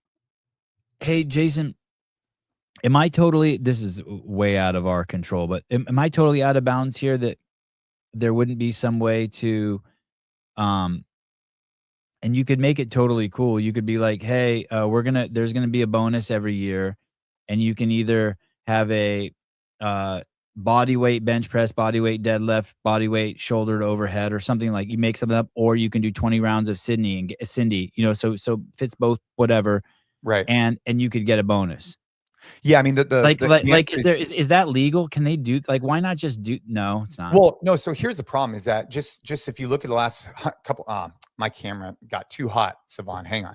Let me That turn it happens off. to me too. I got to get a fan because we're getting, I don't think I could change my camera mid Pride Month at Khalipa's house. Look at that. Yeah. I don't think I could switch to my that. camera. Go to the, Oh, there we go. All right. This is yep, just a different nice. camera. Yeah. Not as fun. Maybe I'll turn off the lights. So I think that just over the last couple hundred years, what's happened is the unions, and there's probably been some, I imagine, like good stuff, but then it ends up being where people just don't get tested after a while. So my recommendation would be when you come out of the academy, you have some type of test from your fitness. If you continue to pass that same test every year, you win some type of, or you earn some type of like fitness stipend. That would be like my guess. But again, now that I've gone through the academy, I want to be a resource on a national level, but I need to start with my local level, right? I want to try and see, hey, what works for us? What can we implement and actually see change across our 900 or 1,000 officers? And then how do we incorporate that nationwide? This question's so fucking out there. I don't know if you have an answer for this. I'm sorry. Bring it, Okay, Savon. here we go. When I was a kid, my dad would give me like $20 or $50 an A, and I would start every quarter like trying so hard, so hard, so hard, and report cards would come out, and I would have C's and D's, and I just couldn't fucking crack the code on school, and I just sucked, and the money just didn't motivate me.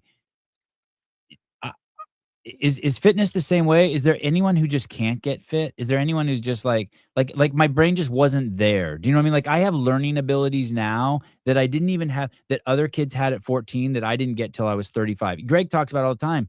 Horrible, failed out of math his whole life, didn't understand math, and then all of a sudden in his 30s he's like, "Wait a second." And he dug in and taught himself calculus and, like, you know what I mean? He was ready for it. Is there anyone who's not ready for fitness? Like, is there anyone who gets a pass? No. I There's mean, not, right? Okay. no. I mean, especially in law enforcement. So if you're choosing, right? I think about this a lot as gym owners, right? Like if you choose to own a gym, if you choose to be an entrepreneur, Savon, Yeah. it comes with some great things and some shitty things. But this is a choice you have made, right? No one forced you to start a podcast. Right. Nobody forces you to get into law enforcement. Nobody forces you to have kids, right? These are choices that you made. Well, if you decide to have kids, if you decide to get in a profession that requires your physical fitness, then by doing so, you also have an obligation to take care of your body, to be there for your family, to be there for your department. And so I think more so than anything, it's about how do we talk about it? How do we simplify it? How do we not put it on a pedestal? And how do we just get 5% better? That's it. Like, I'm not expecting this to happen overnight. We need to evolve the culture and we need to start slow. And what isn't going to help us is bashing people We need to encourage people. We need to find ways to make it accessible. And I know that sounds fluffy, but it's the truth. We need to be able to get, if you look at most departments, you have 20, 30% who are hard chargers. They're already self-motivated. You have 20, 30% who just, they're never going to do anything. They've been on the job for 20 years. They're going to get ready to retire. We're never going to get them. Then you have 40% or so in the middle. And those people, I think, have a desire to be physically fit, but there's something holding them back. How do we speak to them in a really authentic way and get them doing more is what I'm thinking about. And that goes for dads too. That goes for men. That goes for women. It's like, how do we speak to them in a way where it's like something finally clicks, right? Something. Is it six-pack abs? Is it blood markers? Is it, dude, you want to be able to provide for your family physically? Like if your kid wants to go do baseball or football, you want to be able to do that too. We need to learn how to talk to different people in different ways to inspire them to get back on the path. You mentioned that Christmas morning was a non-negotiable. Is working out a non-negotiable for you? Let's say it's 8:30 at night and you haven't worked out yet. Do you make sure you still go in and do something in your garage? I've gotten better about it. Working out for I me, love the way I'm trying to say something positive and you just described it like a disease. Nah. it is. I mean, for me, I've had to like reframe the relationship with fitness, because what would also happen, and you have to be mindful of this, is that if you don't get in a workout, then you're in a crummy mood for the rest of the day. It's Yeah. like, that's also not a good thing. So I've had to reframe it. Like when I work out, I show up better, and that's great. But if there's a time where you're traveling, or during the police academy, it was really hard, Savon, because I would be at this academy all day. My training, even though we were doing a bunch of stuff there, it just fell to the wayside a little bit. And I had to like give myself like some recognition, be like, dude, just chill. Like you're going to be fine if you take one day and not train. Because in general, I train every day for 20 years. So I've had to find that balance too, where, it could also be too much. But in general, I train every day because I like the way it makes me feel, not because of necessarily physically. I think it's more so how I show up. Because yeah, I outside of going to events as I've gotten older, I will train no matter what. And my wife always trips. Like even if we're out till like 9:30 at someone's house, I'll come home and she's like, "You're going in the garage?" I'm like, I have to dump a full sweat every day. Like it's just not negotiable for me. Yeah. Yeah. And I mean, I would just say if it's And when I serving you. remember seeing you work out in the parking lot of the hospital when Ava was sick, and Yeah, I was like, man, that's commitment. Like I think that was really important. that was a mandatory thing, when she was sick. I mean, I just kept the truck in the parking lot, and I would just go out there and grab the gear and then train. And I think it was just super important at the time, and it still is today. It's a really important part of my life, which is why every day I do it in the morning. Like, and right now we're doing a challenge, so we're doing a mile outdoors every day, which has been fun, right? Like, just getting outside for a mile a day has been pretty cool for the next 45 days. What if it rains? So on some Saturday mornings you get to Los Gatos Library and it's pouring rain. You guys get it? That's awesome. I love it. Yeah, there was a time back in the day when we were moving locations Uh-huh. where we used to use my kids' high school gymnasium when it was really raining. But ever since, I mean, granted, like, I'll get on the phone with guys who want to start a club, and they'll be like, "Hey, man, we can't really go outdoors." I'll be like, "Oh, we would prefer for you to be outdoors. It feels great." He's like, "Yeah, man, like we're in Canada. It's like negative whatever. Like our hands will literally freeze." I'm like, "Oh, then that's fine." I mean, we're in California, right? So like if you get a hard rainstorm, it's like, whatever, wear a jacket and let's get after it. If anything, it actually makes you feel even more gritty. Like, dude, the Yes, guys, yes, yes. You're so proud. I know. I make the my kids guys go out like and it. run in the rain too. Whenever it's pouring rain, my kids know that means we're going to the worst part in Santa Cruz. We're going to the lighthouse where the waves are the highest. We're putting on jackets.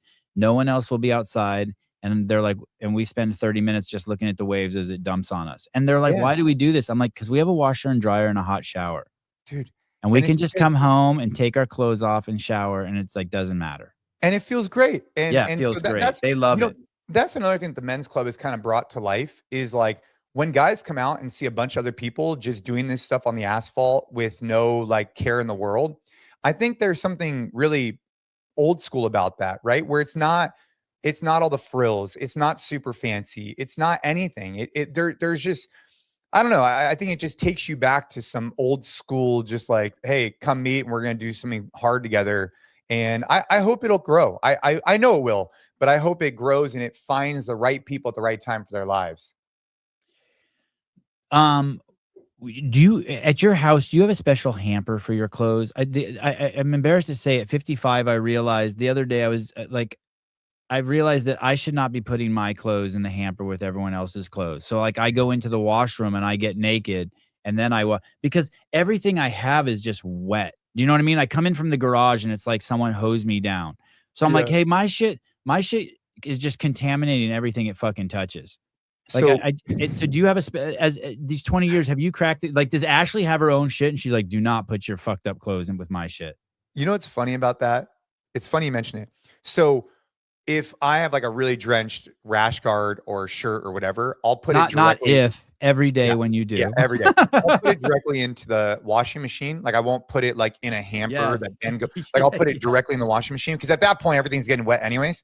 yeah. Um, but, like, with my gis and my rash guards, I typically will hang them and dry them on my truck because, dude, they're just crazy nasty, and nobody wants that. So, um, yeah, What basically, I about your just other clothes? Do you have 2 hampers in your bedroom at your like, we have 2. My wife has I don't follow the rules, but I know that there's 2 hampers in my bedroom, and one's like her clothes and one's my clothes. I just put my clothes wherever, but then I always see that they get sifted out and shit. And then now I'm just like, "Hey, I shouldn't even I should," because the other day I stuck my head in a hamper and it smelled like fucking me in the gym. I was like, "Holy fuck, I've destroyed this hamper."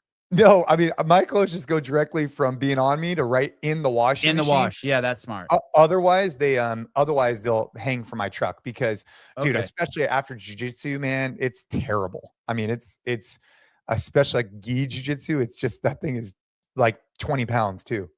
Do you have a preference of gi or no gi? Probably at this point in my life today, probably no gi. Uh, and primarily it's because as of recently, like yesterday, I was rolling, and this guy, we were having whatever in the gi. It's starting to mess up my ears a little bit more because the fabric is going up against my ears, and so I'd prefer not to do that. So no gi. Yeah, okay. I prefer watching my kids fight no gi. Yeah, well, I mean, it's more dynamic, right? It's way more dynamic. And that's the thing that I don't think people realize is like wrist control, head control can do a lot for you. If that was something that we work a lot with is like if you could control somebody's wrists and you can control their head posture, I mean, it makes a huge difference. And so in Nogi, it's really fun because you can kind of get in those positions. In gi, you would just grab the collar and it's just a little bit different. That's all.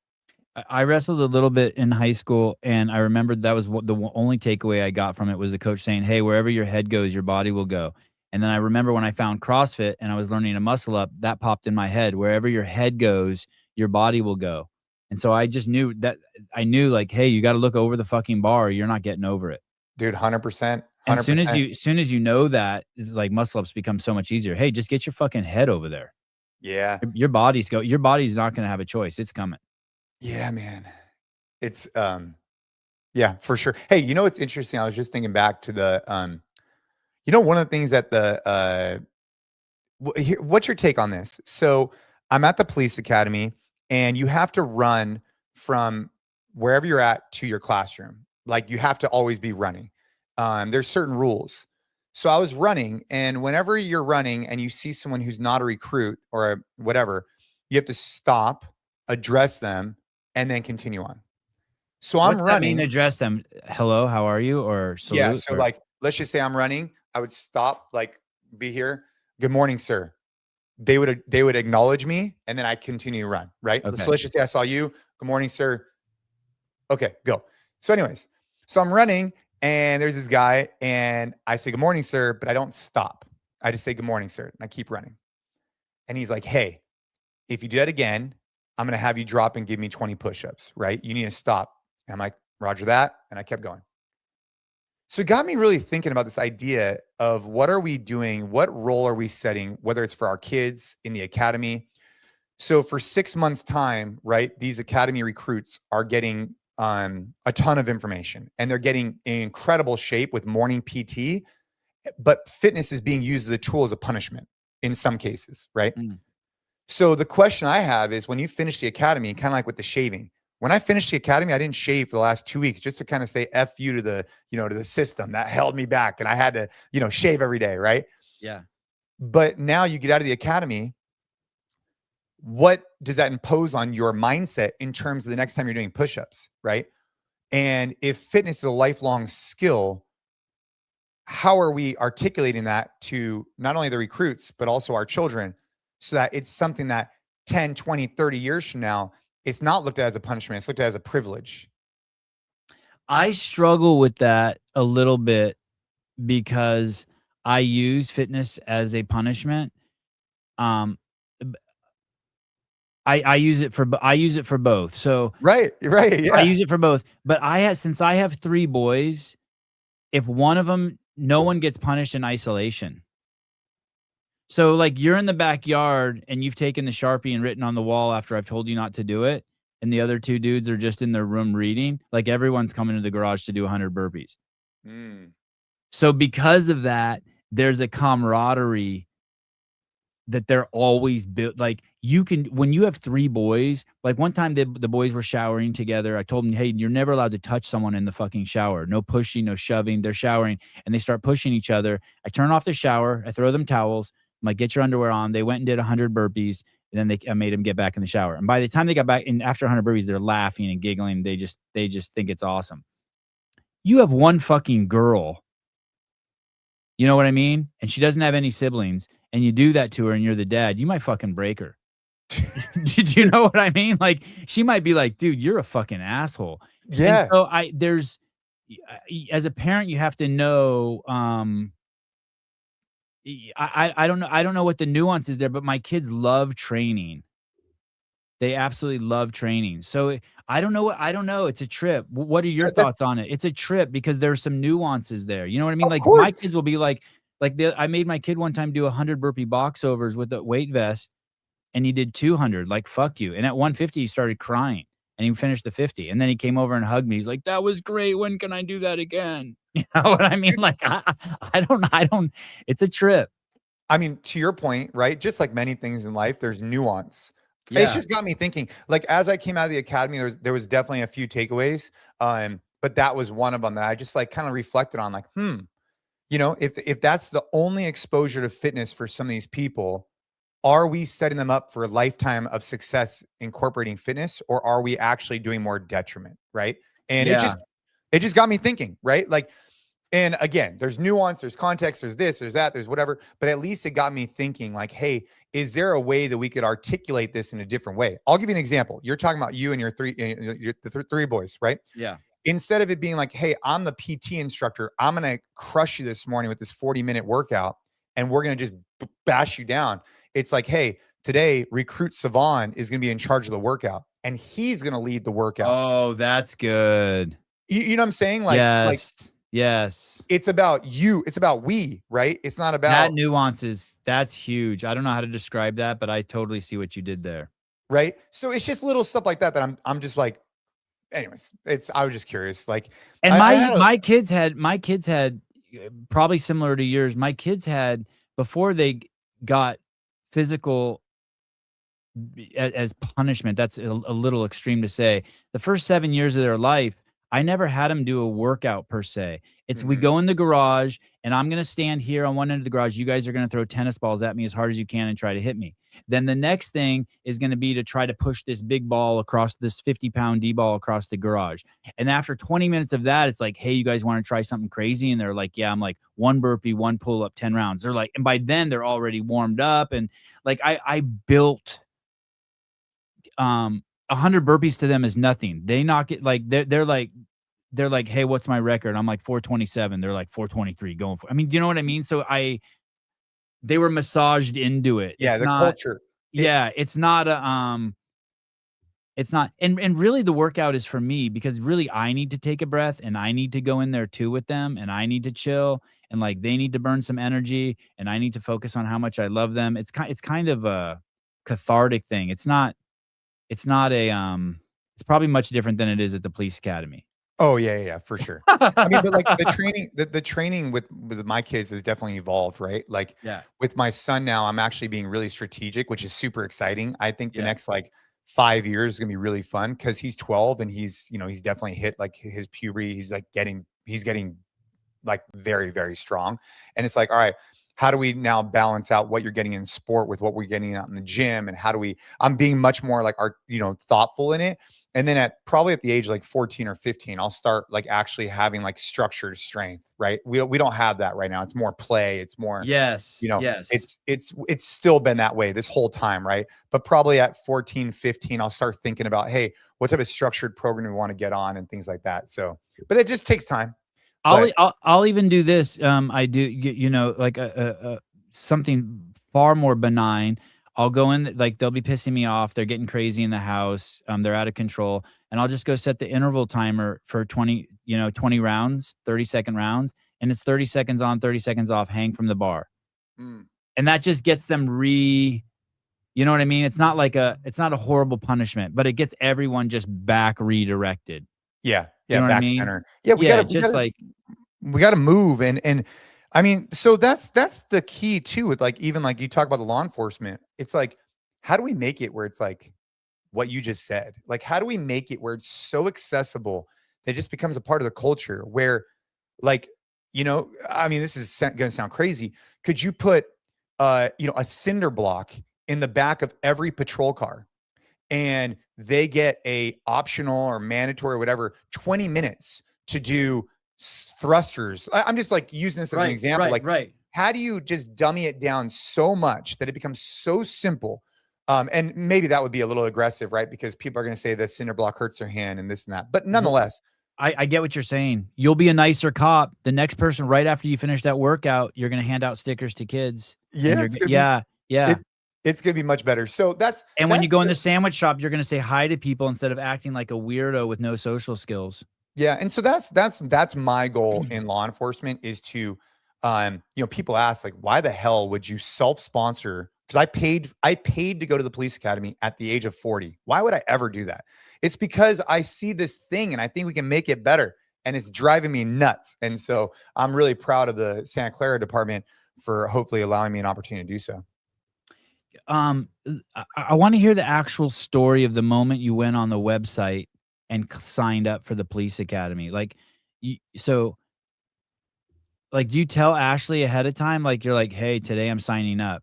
Like, do you or the night before, you're like, "Fuck, am I really gonna do this?" Because I know you're very busy. Obviously, your kids and your family are the most important thing to you. How long was that? It was 7 a.m. to 5 p.m. Monday through Friday for a month, and so it was very intensive, right? Because you also had homework and other stuff. So it was only a month, but it was a month like full time. So And so it disrupts everything that you're doing. Like, everything like, your whole life falls through the cracks. yeah, I And you learned a lot and through that experience, right? Because I mean, imagine this, right? You're 55. You said right? You don't look yeah, 50. yeah, You're 45. Um, 54, 50, 54, I think. yeah. I keep saying I'm 55, my kids keep correcting me. I mean, it's crazy because it took me back into being in college. You're required to be at a place from a certain time to a certain time. You couldn't really use your phone or anything like that, right? It was very specific. And so what it required me to do is to have a lot of discipline. I had to have a lot of discipline in the morning, a lot of discipline at night. And for that, I'm actually really grateful for. But for a while, I've been talking about this, and I feel like it was just presented to me. I feel like having this level 3, because there's different levels in California. This is the lowest level to actually become a peace officer, and it comes with certain responsibilities you can and cannot do. But for me, I'm just trying to become enough of an officer that I could then become part of their training unit. And so it's not like I'm going to be out on patrol or anything like that. Like I have zero interest in that. But I just kept telling Ashley, I'm like, look, I'm tired of seeing videos of officers out of breath getting their ass kicked. Like, I'm tired of that. And I don't want to just like talk about it. I want to actually do something about it. And I feel like I could help. And I feel like I have an obligation to help. And I just kept telling her this like for, months and months and months and months. And finally, this opportunity came up and I was like, hey, I want to do this. And she's like, all right, then go do it. Like, like she was very supportive, and I think that was really important. You've said a few times that you had this calling. I'm guessing it's deeper than you saw too many Instagram videos of cops getting not performing up to the level that you wanted to see them perform. What do you mean by a calling? I just feel like at some point in your life, everyone kind of feels like something's on their heart. Like they do. And I think sometimes they dismiss it, right? And I feel like, and people could say whatever they want. This is my truth, right? I feel like God has put on my heart that I have acquired a set of skills over the last 20 years, and I could use them for good to hopefully help officers and the community have a better relationship, right? Like I feel like walking into a situation with your heart rate at a resting heart rate because your fitness is so good versus walking in and your heart rate is spiked like crazy because you haven't ran in, a year. I feel like you're going to make better cognitive and physical decisions with a more composed heart rate. And I want to be able to help you do that. And so that's what I feel called to. Fluffy Duck, by the way, congratulations. My man, Fluffy Duck over here. Damn, Josh, your Instagram account is exploding. Congratulations. I know you put so much hard work and there's so much creativity. I just want to give you, I'm so impressed by you, dude. The Real Fluffy Duck, Jason's book, As Many Reps as Possible, is super underrated. Highly recommend it. P.S. Sevon, I have an idea for a video I want to make with you at the games as long as you're cool with some nude stuff. Yeah, totally. Yeah. Nude stuff. Okay. I want to, when did you, how old were you when you started believing in God?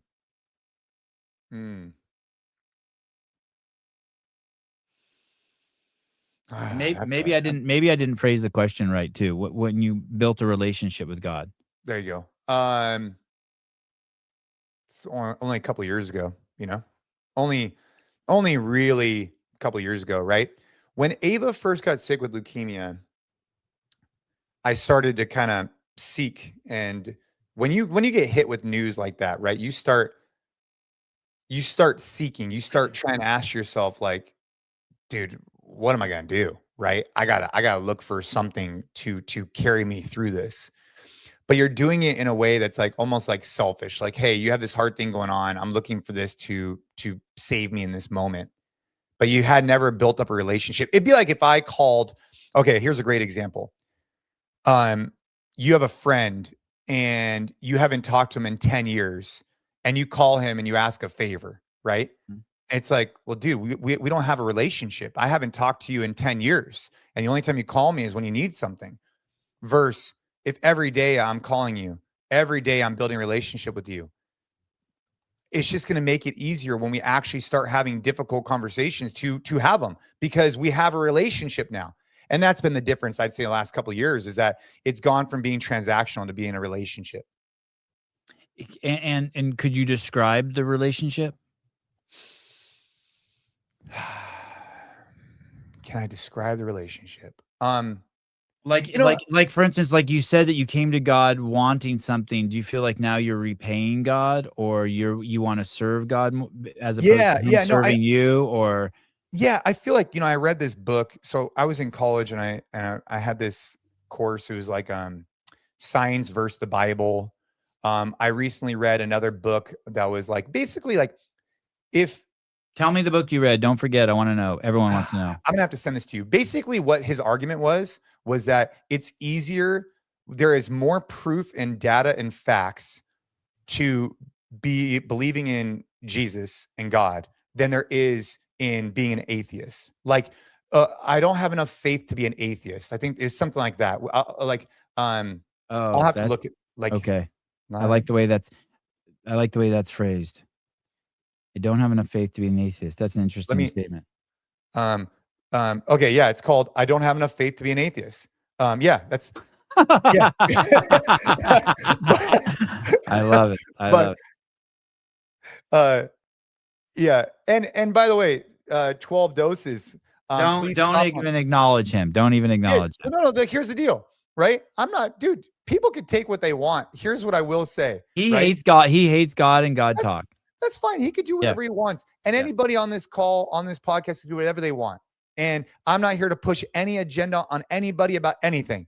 I'm just here to tell you what's made me a better man and show up better for my family. And when I started becoming more open and creating a relationship with God, it has impacted me in a really positive way. And I feel like he has shown me a path and he has opened doors, and it has been very important to me.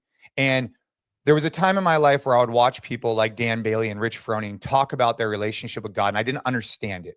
And to be honest, I was almost envious. I was almost envious that they had such a strong relationship and they believed that the path was already made for them, right?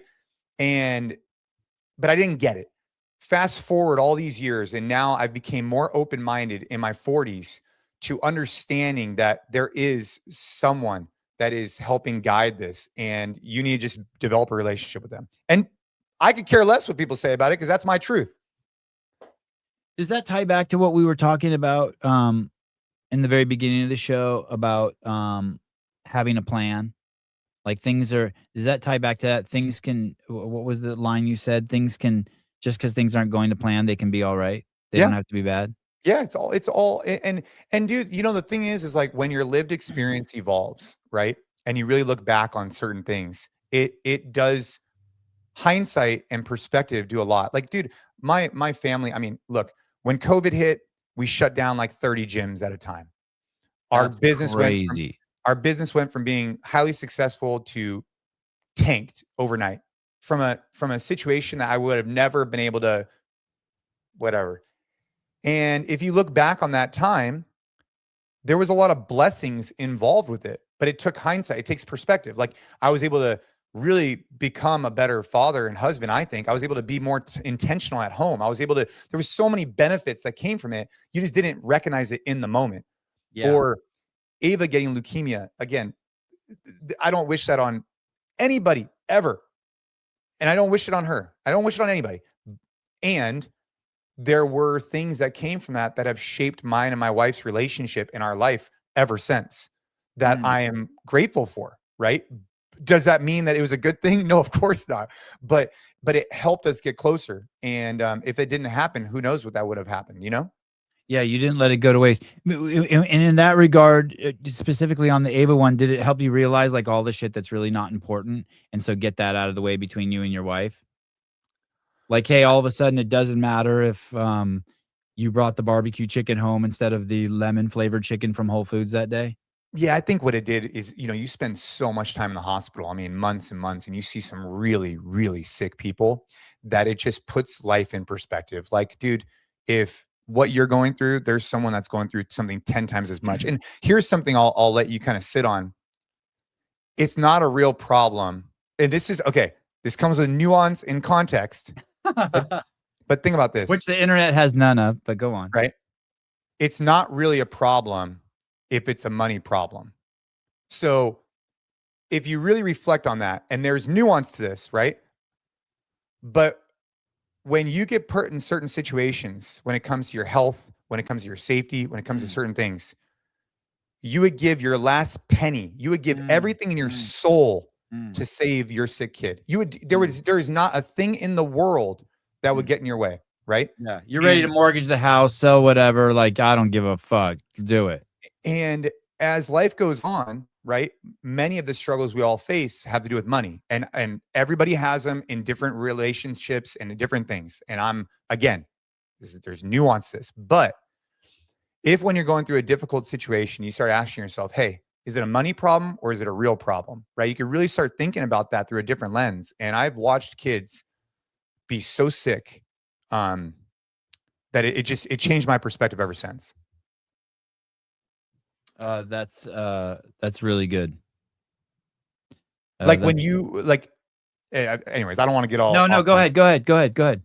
Like we delivered checks in a hospital one time, and it will always stand out to me. Like we delivered checks during the holiday season for families because we do a lot of fundraising for pediatric cancer. I walked in at a hospital one time, and this gentleman, his son was going to pass for the next like hour or two, right?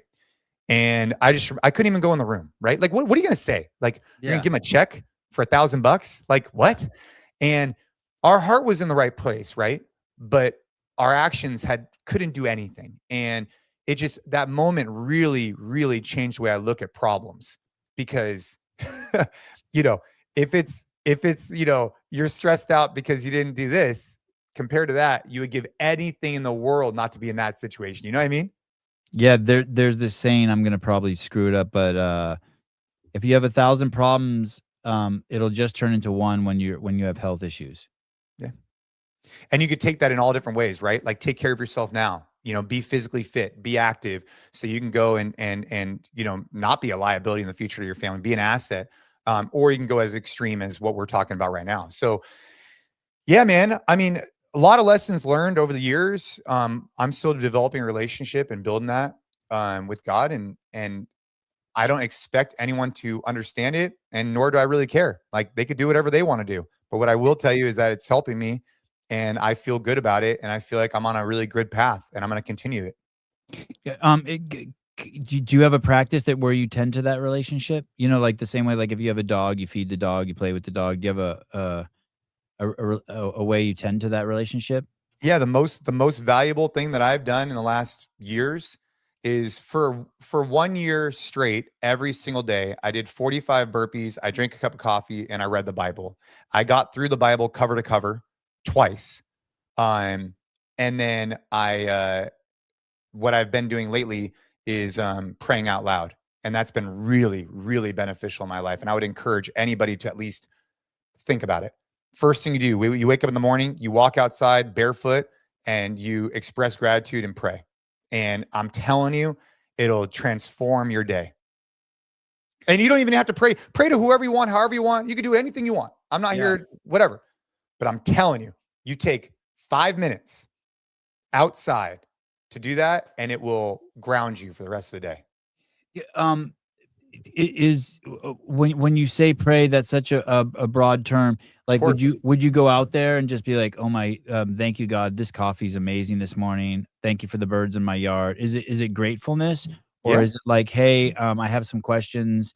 Um, I'm gonna It's ask them to you now, and maybe throughout the day, I'll try to be ready to accept your answers." You know what I mean? Like I do that sometimes before I go to bed at night. I have a question, and I'll ask myself the question, and then when I wake up in the morning, I have the answer. I don't know how it works, but it works.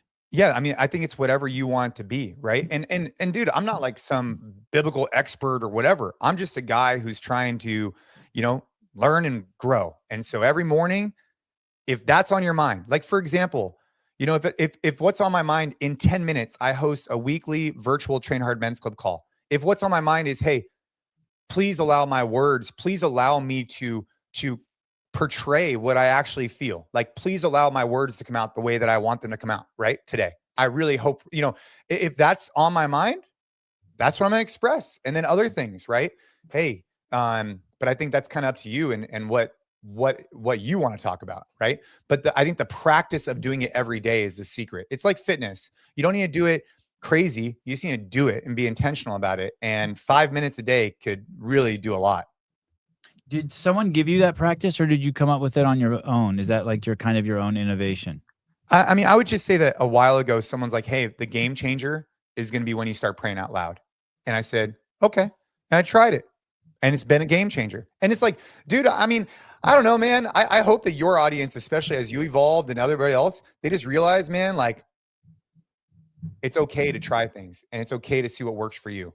And that's it. I tried it and it's been working for me for a long time now, for Um, years.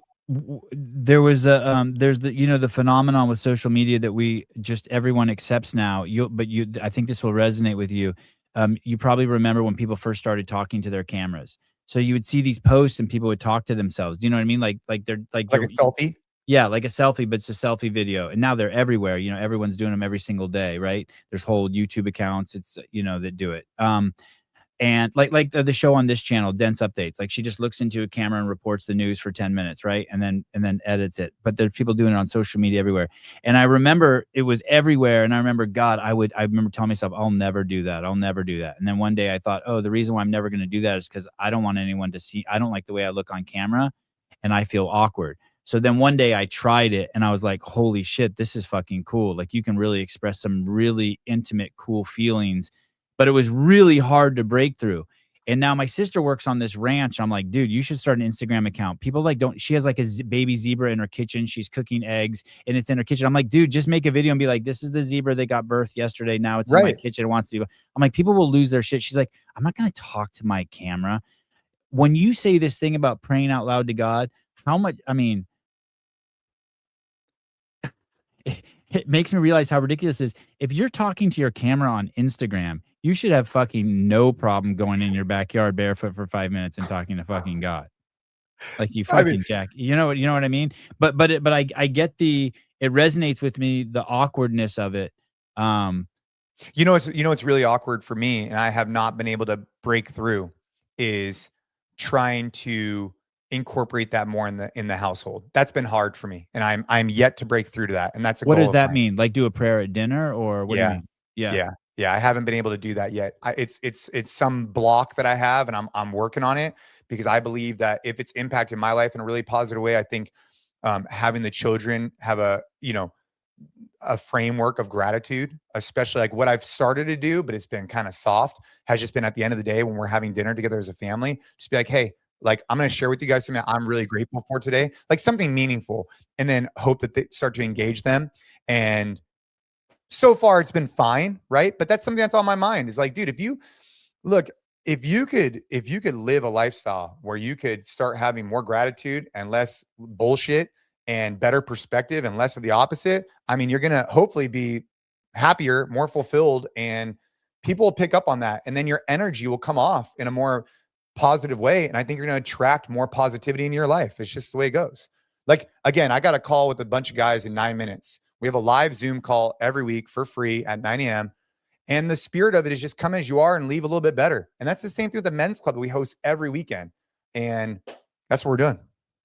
Do you have is it okay if we butt up against it? Just want to read through some of these comments. How are you on Sure. time? Can we? Okay, Yeah. okay. And if you got to go, just jump off. Just jumping in to remind Pat that a majority of scientists agree on the non-existence of something that is not evident. Okay. James Hobart, James, can I tell you something? You inspired me so much. Oh, Hobart, let's go. Hobart, you inspire me so much. I almost called you yesterday, and then I thought you don't deserve it, but you inspire me so much. Spieler once told me regarding Christ, instead of debating, you should or shouldn't, start following him and see if you like the change in your life. Yeah, like CrossFit. Yeah, nothing bad's gonna happen. I've been pretty surprised on someone's approach with religious stuff with all the athletes, and now Jason, like, still great interviews where usually it pushes people away, still just asking questions. I have no idea what you're talking about, and this has always been the most religious show in the CrossFit space, like always. If you watch the show, it's there's nowhere God's talked about more, not even on the shows that are dedicated to God. But thank you, Mr. Hairline. Today's the 5-year anniversary of my wife's sister passing away at 15 of a brain tumor, and she's closer to God than ever. That's tough. Yeah, that there's something called DIPG, which is maybe what the 15-year-old had, which is anyways, that's terrible. I'm sorry to hear that. Gabe, thank you. Vindicate, vndk8.com. Started the Bible in December and going to a new church. Ever since I started bringing faith into my life, everything has improved. Savan doesn't believe in God. He just cozies up to all his religious buddies by claiming he lives a Christian lifestyle. In reality, he knows that a dirt nap is all you get when you croak. That might be that could be true. I love the whole. I love Jesus. My favorite guy. I'll tell you that. I do it out loud when I'm sitting on benches in different gardens or birds watching spots on your property. It's so peaceful. He's talking about praying out loud. Yeah. I did not have Jason Khalipa, man of God, on my 2026 bingo card. Really? It's been oozing out of. I feel like it's been oozing out of you for a couple of years. This is absolutely awesome. Khalipa's a good dude. Thank you. What? Thank you. I let go of my faith after a buddy was killed in Iraq. It was gloomy shit time. Been talking to Dom and a couple others about faith, feeling better and guided more.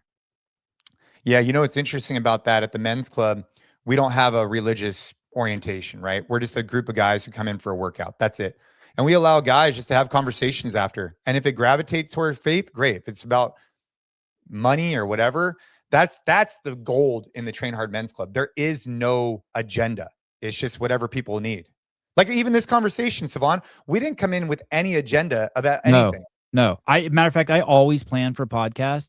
This one I only planned like 15 minutes because I knew I was like, oh, I don't need to plan for Jason. This is going to be off the hook. Yeah, man. Yeah, man. Yeah, I didn't know we were gonna go for 2 hours. Let's go. Do you know about something called Vipassana? No. Vipanns. Anyway, it's a non-denominational retreat. You should look it up.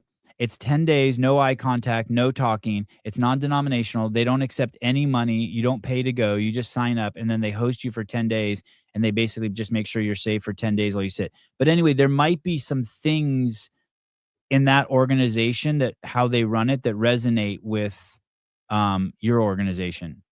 Yeah, Train Hard Men's Club, THMC. I wanted to get the acronym out, so I'm cool. yeah. Okay. My brother passed away 19 years ago, and I saw him after he died. It's been a steady journey of finding God, and I've Mm. never been closer to him. In my defense, Clock Cutter, who doesn't always come to my defense. That's not fair, Pat. Sevon's genuinely interested in psychological and spiritual aspects of Christianity. He seems to be blocked from accepting the metaphysics. Okay. You guys have Uh, like a crew. There you go, little proverb oh, or these a people are psalm. so Sorry. great. This audience is so great, Jason. I used to think that I serve them, and now I know they serve me. It's so I love this posse. May the words of my mouth and the meditation of my heart be pleasing to you, O Lord, my rock and my redeemer. Psalms 19:14. Wow. All right. Anything else? Men's club. Do you cry? Are there people crying there? No. No. Oh, No. come on. There's been a cry or It's two. not like no. It's You pushed Jason too far. it's just no. I'm trying to log into Zoom for right now, but no, I didn't. No, look, if it's not like it's just a bunch of grown men training hard and then grabbing coffee, and so No whatever that looks 17 year like to olds? you. No 17-year-olds? What's the age limit? Dude, that's a great question. Right now, it's mainly been adults, right? Um, but uh-oh. I gotta get my Have any feminist organizations come after you? not yet. Maybe after this podcast, but for the most part, when I first started it, especially being in California, I thought that I would get a hard time from people, and it's turned out that I'm completely wrong. People are super stoked about it. All the ladies. They're happy that their dude's getting out of the house and working on himself. Hey, that's a good wife. If your wife has an issue with you going out and getting better, especially when there's just a bunch of other dudes around. Oh, All dude, right, Jason. putting Thank my you. new I'm putting my new password. I got logged out of Zoom, um, and now I'm logging back in. So now, yeah, I'm gonna be on the right now for the men's club if anybody wants to join, and every week 9 a.m. So hopefully we'll see you guys there. How do people jump onto that call? Um, uh, they Yeah, I'm just getting the code. I got logged out. I'll send you a link right now. I'll send you here. I'll text you. So if you want to put up the Zoom link, this is the same Zoom link we go on every single week on 9 a.m. on Thursday. It's a men's club call. Okay. Listen, I'm going to put this in. If you want to jump on the Zoom call and you want to get on the mailing, how can they get on the mailing list to get that link every day? Go to th.fit, and then all that stuff is in we have virtual meetups, we have it all. It's all in there. Okay, I'm putting the link right now in the show notes. So if anyone wants to jump on this call with Jason, how long is the call? 20, 30 minutes. All right. All right. All right. Talk to you soon, brother. Thank you for that. Yeah, thanks for coming on, Jason. Wonderful All right. chatting with you, buddy. All right. Thank you. Bye. Bye. Ladies and gentlemen, Jason Khalipa. I have to let me see if I can put this in the show notes really quick for you guys in case anyone wants to go over there and jump on the call. I'm putting it at the very, very top. And it's his Zoom call.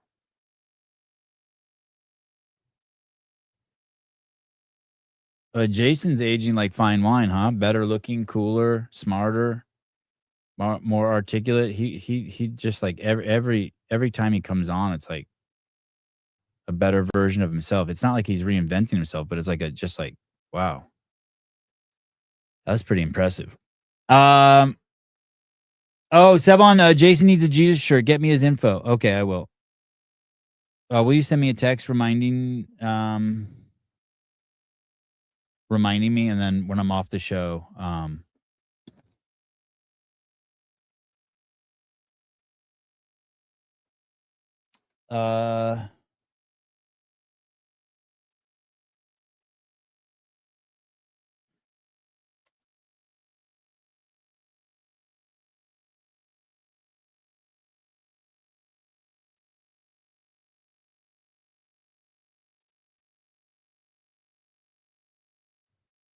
right. Lots of information pouring in this morning. Okay, I have a crazy day today. I don't know what the fuck I'm doing. I gotta go. I should really let me call you right back. I should really be packing, but I think I'm gonna take my kids to gymnastics. I will take them to gymnastics. I asked my wife yesterday if she would take the boys to gymnastics so I could pack. I don't want I wanna go. I think I should go.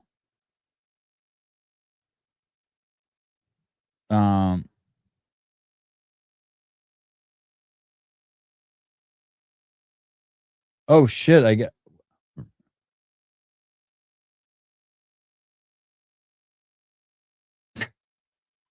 that's great. Uh, uh, mm,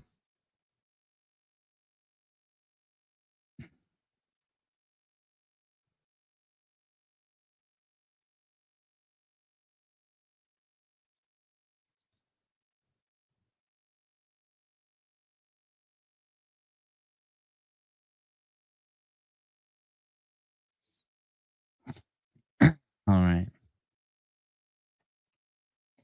Um,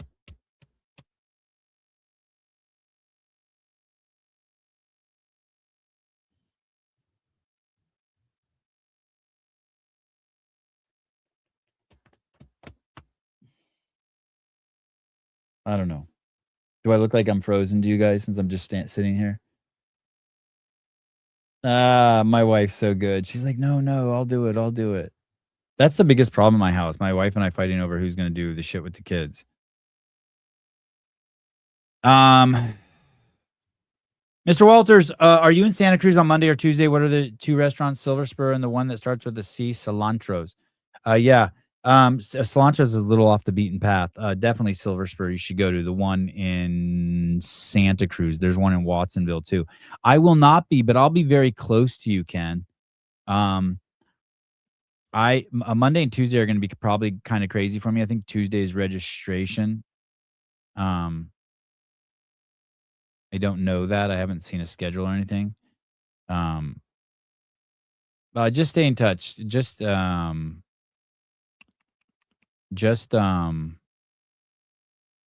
text me. Stay in touch by text. And by the way, if you're someone who texts me and I haven't gotten back to your text, I'm sorry, but I think like 1,000 texts have fallen to the wayside now, and this week I'm probably going to turn off. All right. Thank you, and I will see you. What's today? Thursday? I don't know. I don't know if I'm doing. I don't know if I'm coming back on the air today.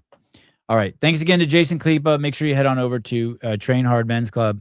Also, if you're going to the games or you're going to be in the area this Saturday and next Saturday at 6 a.m. at the Los Gatos Library. Los Gatos is a filthy rich town.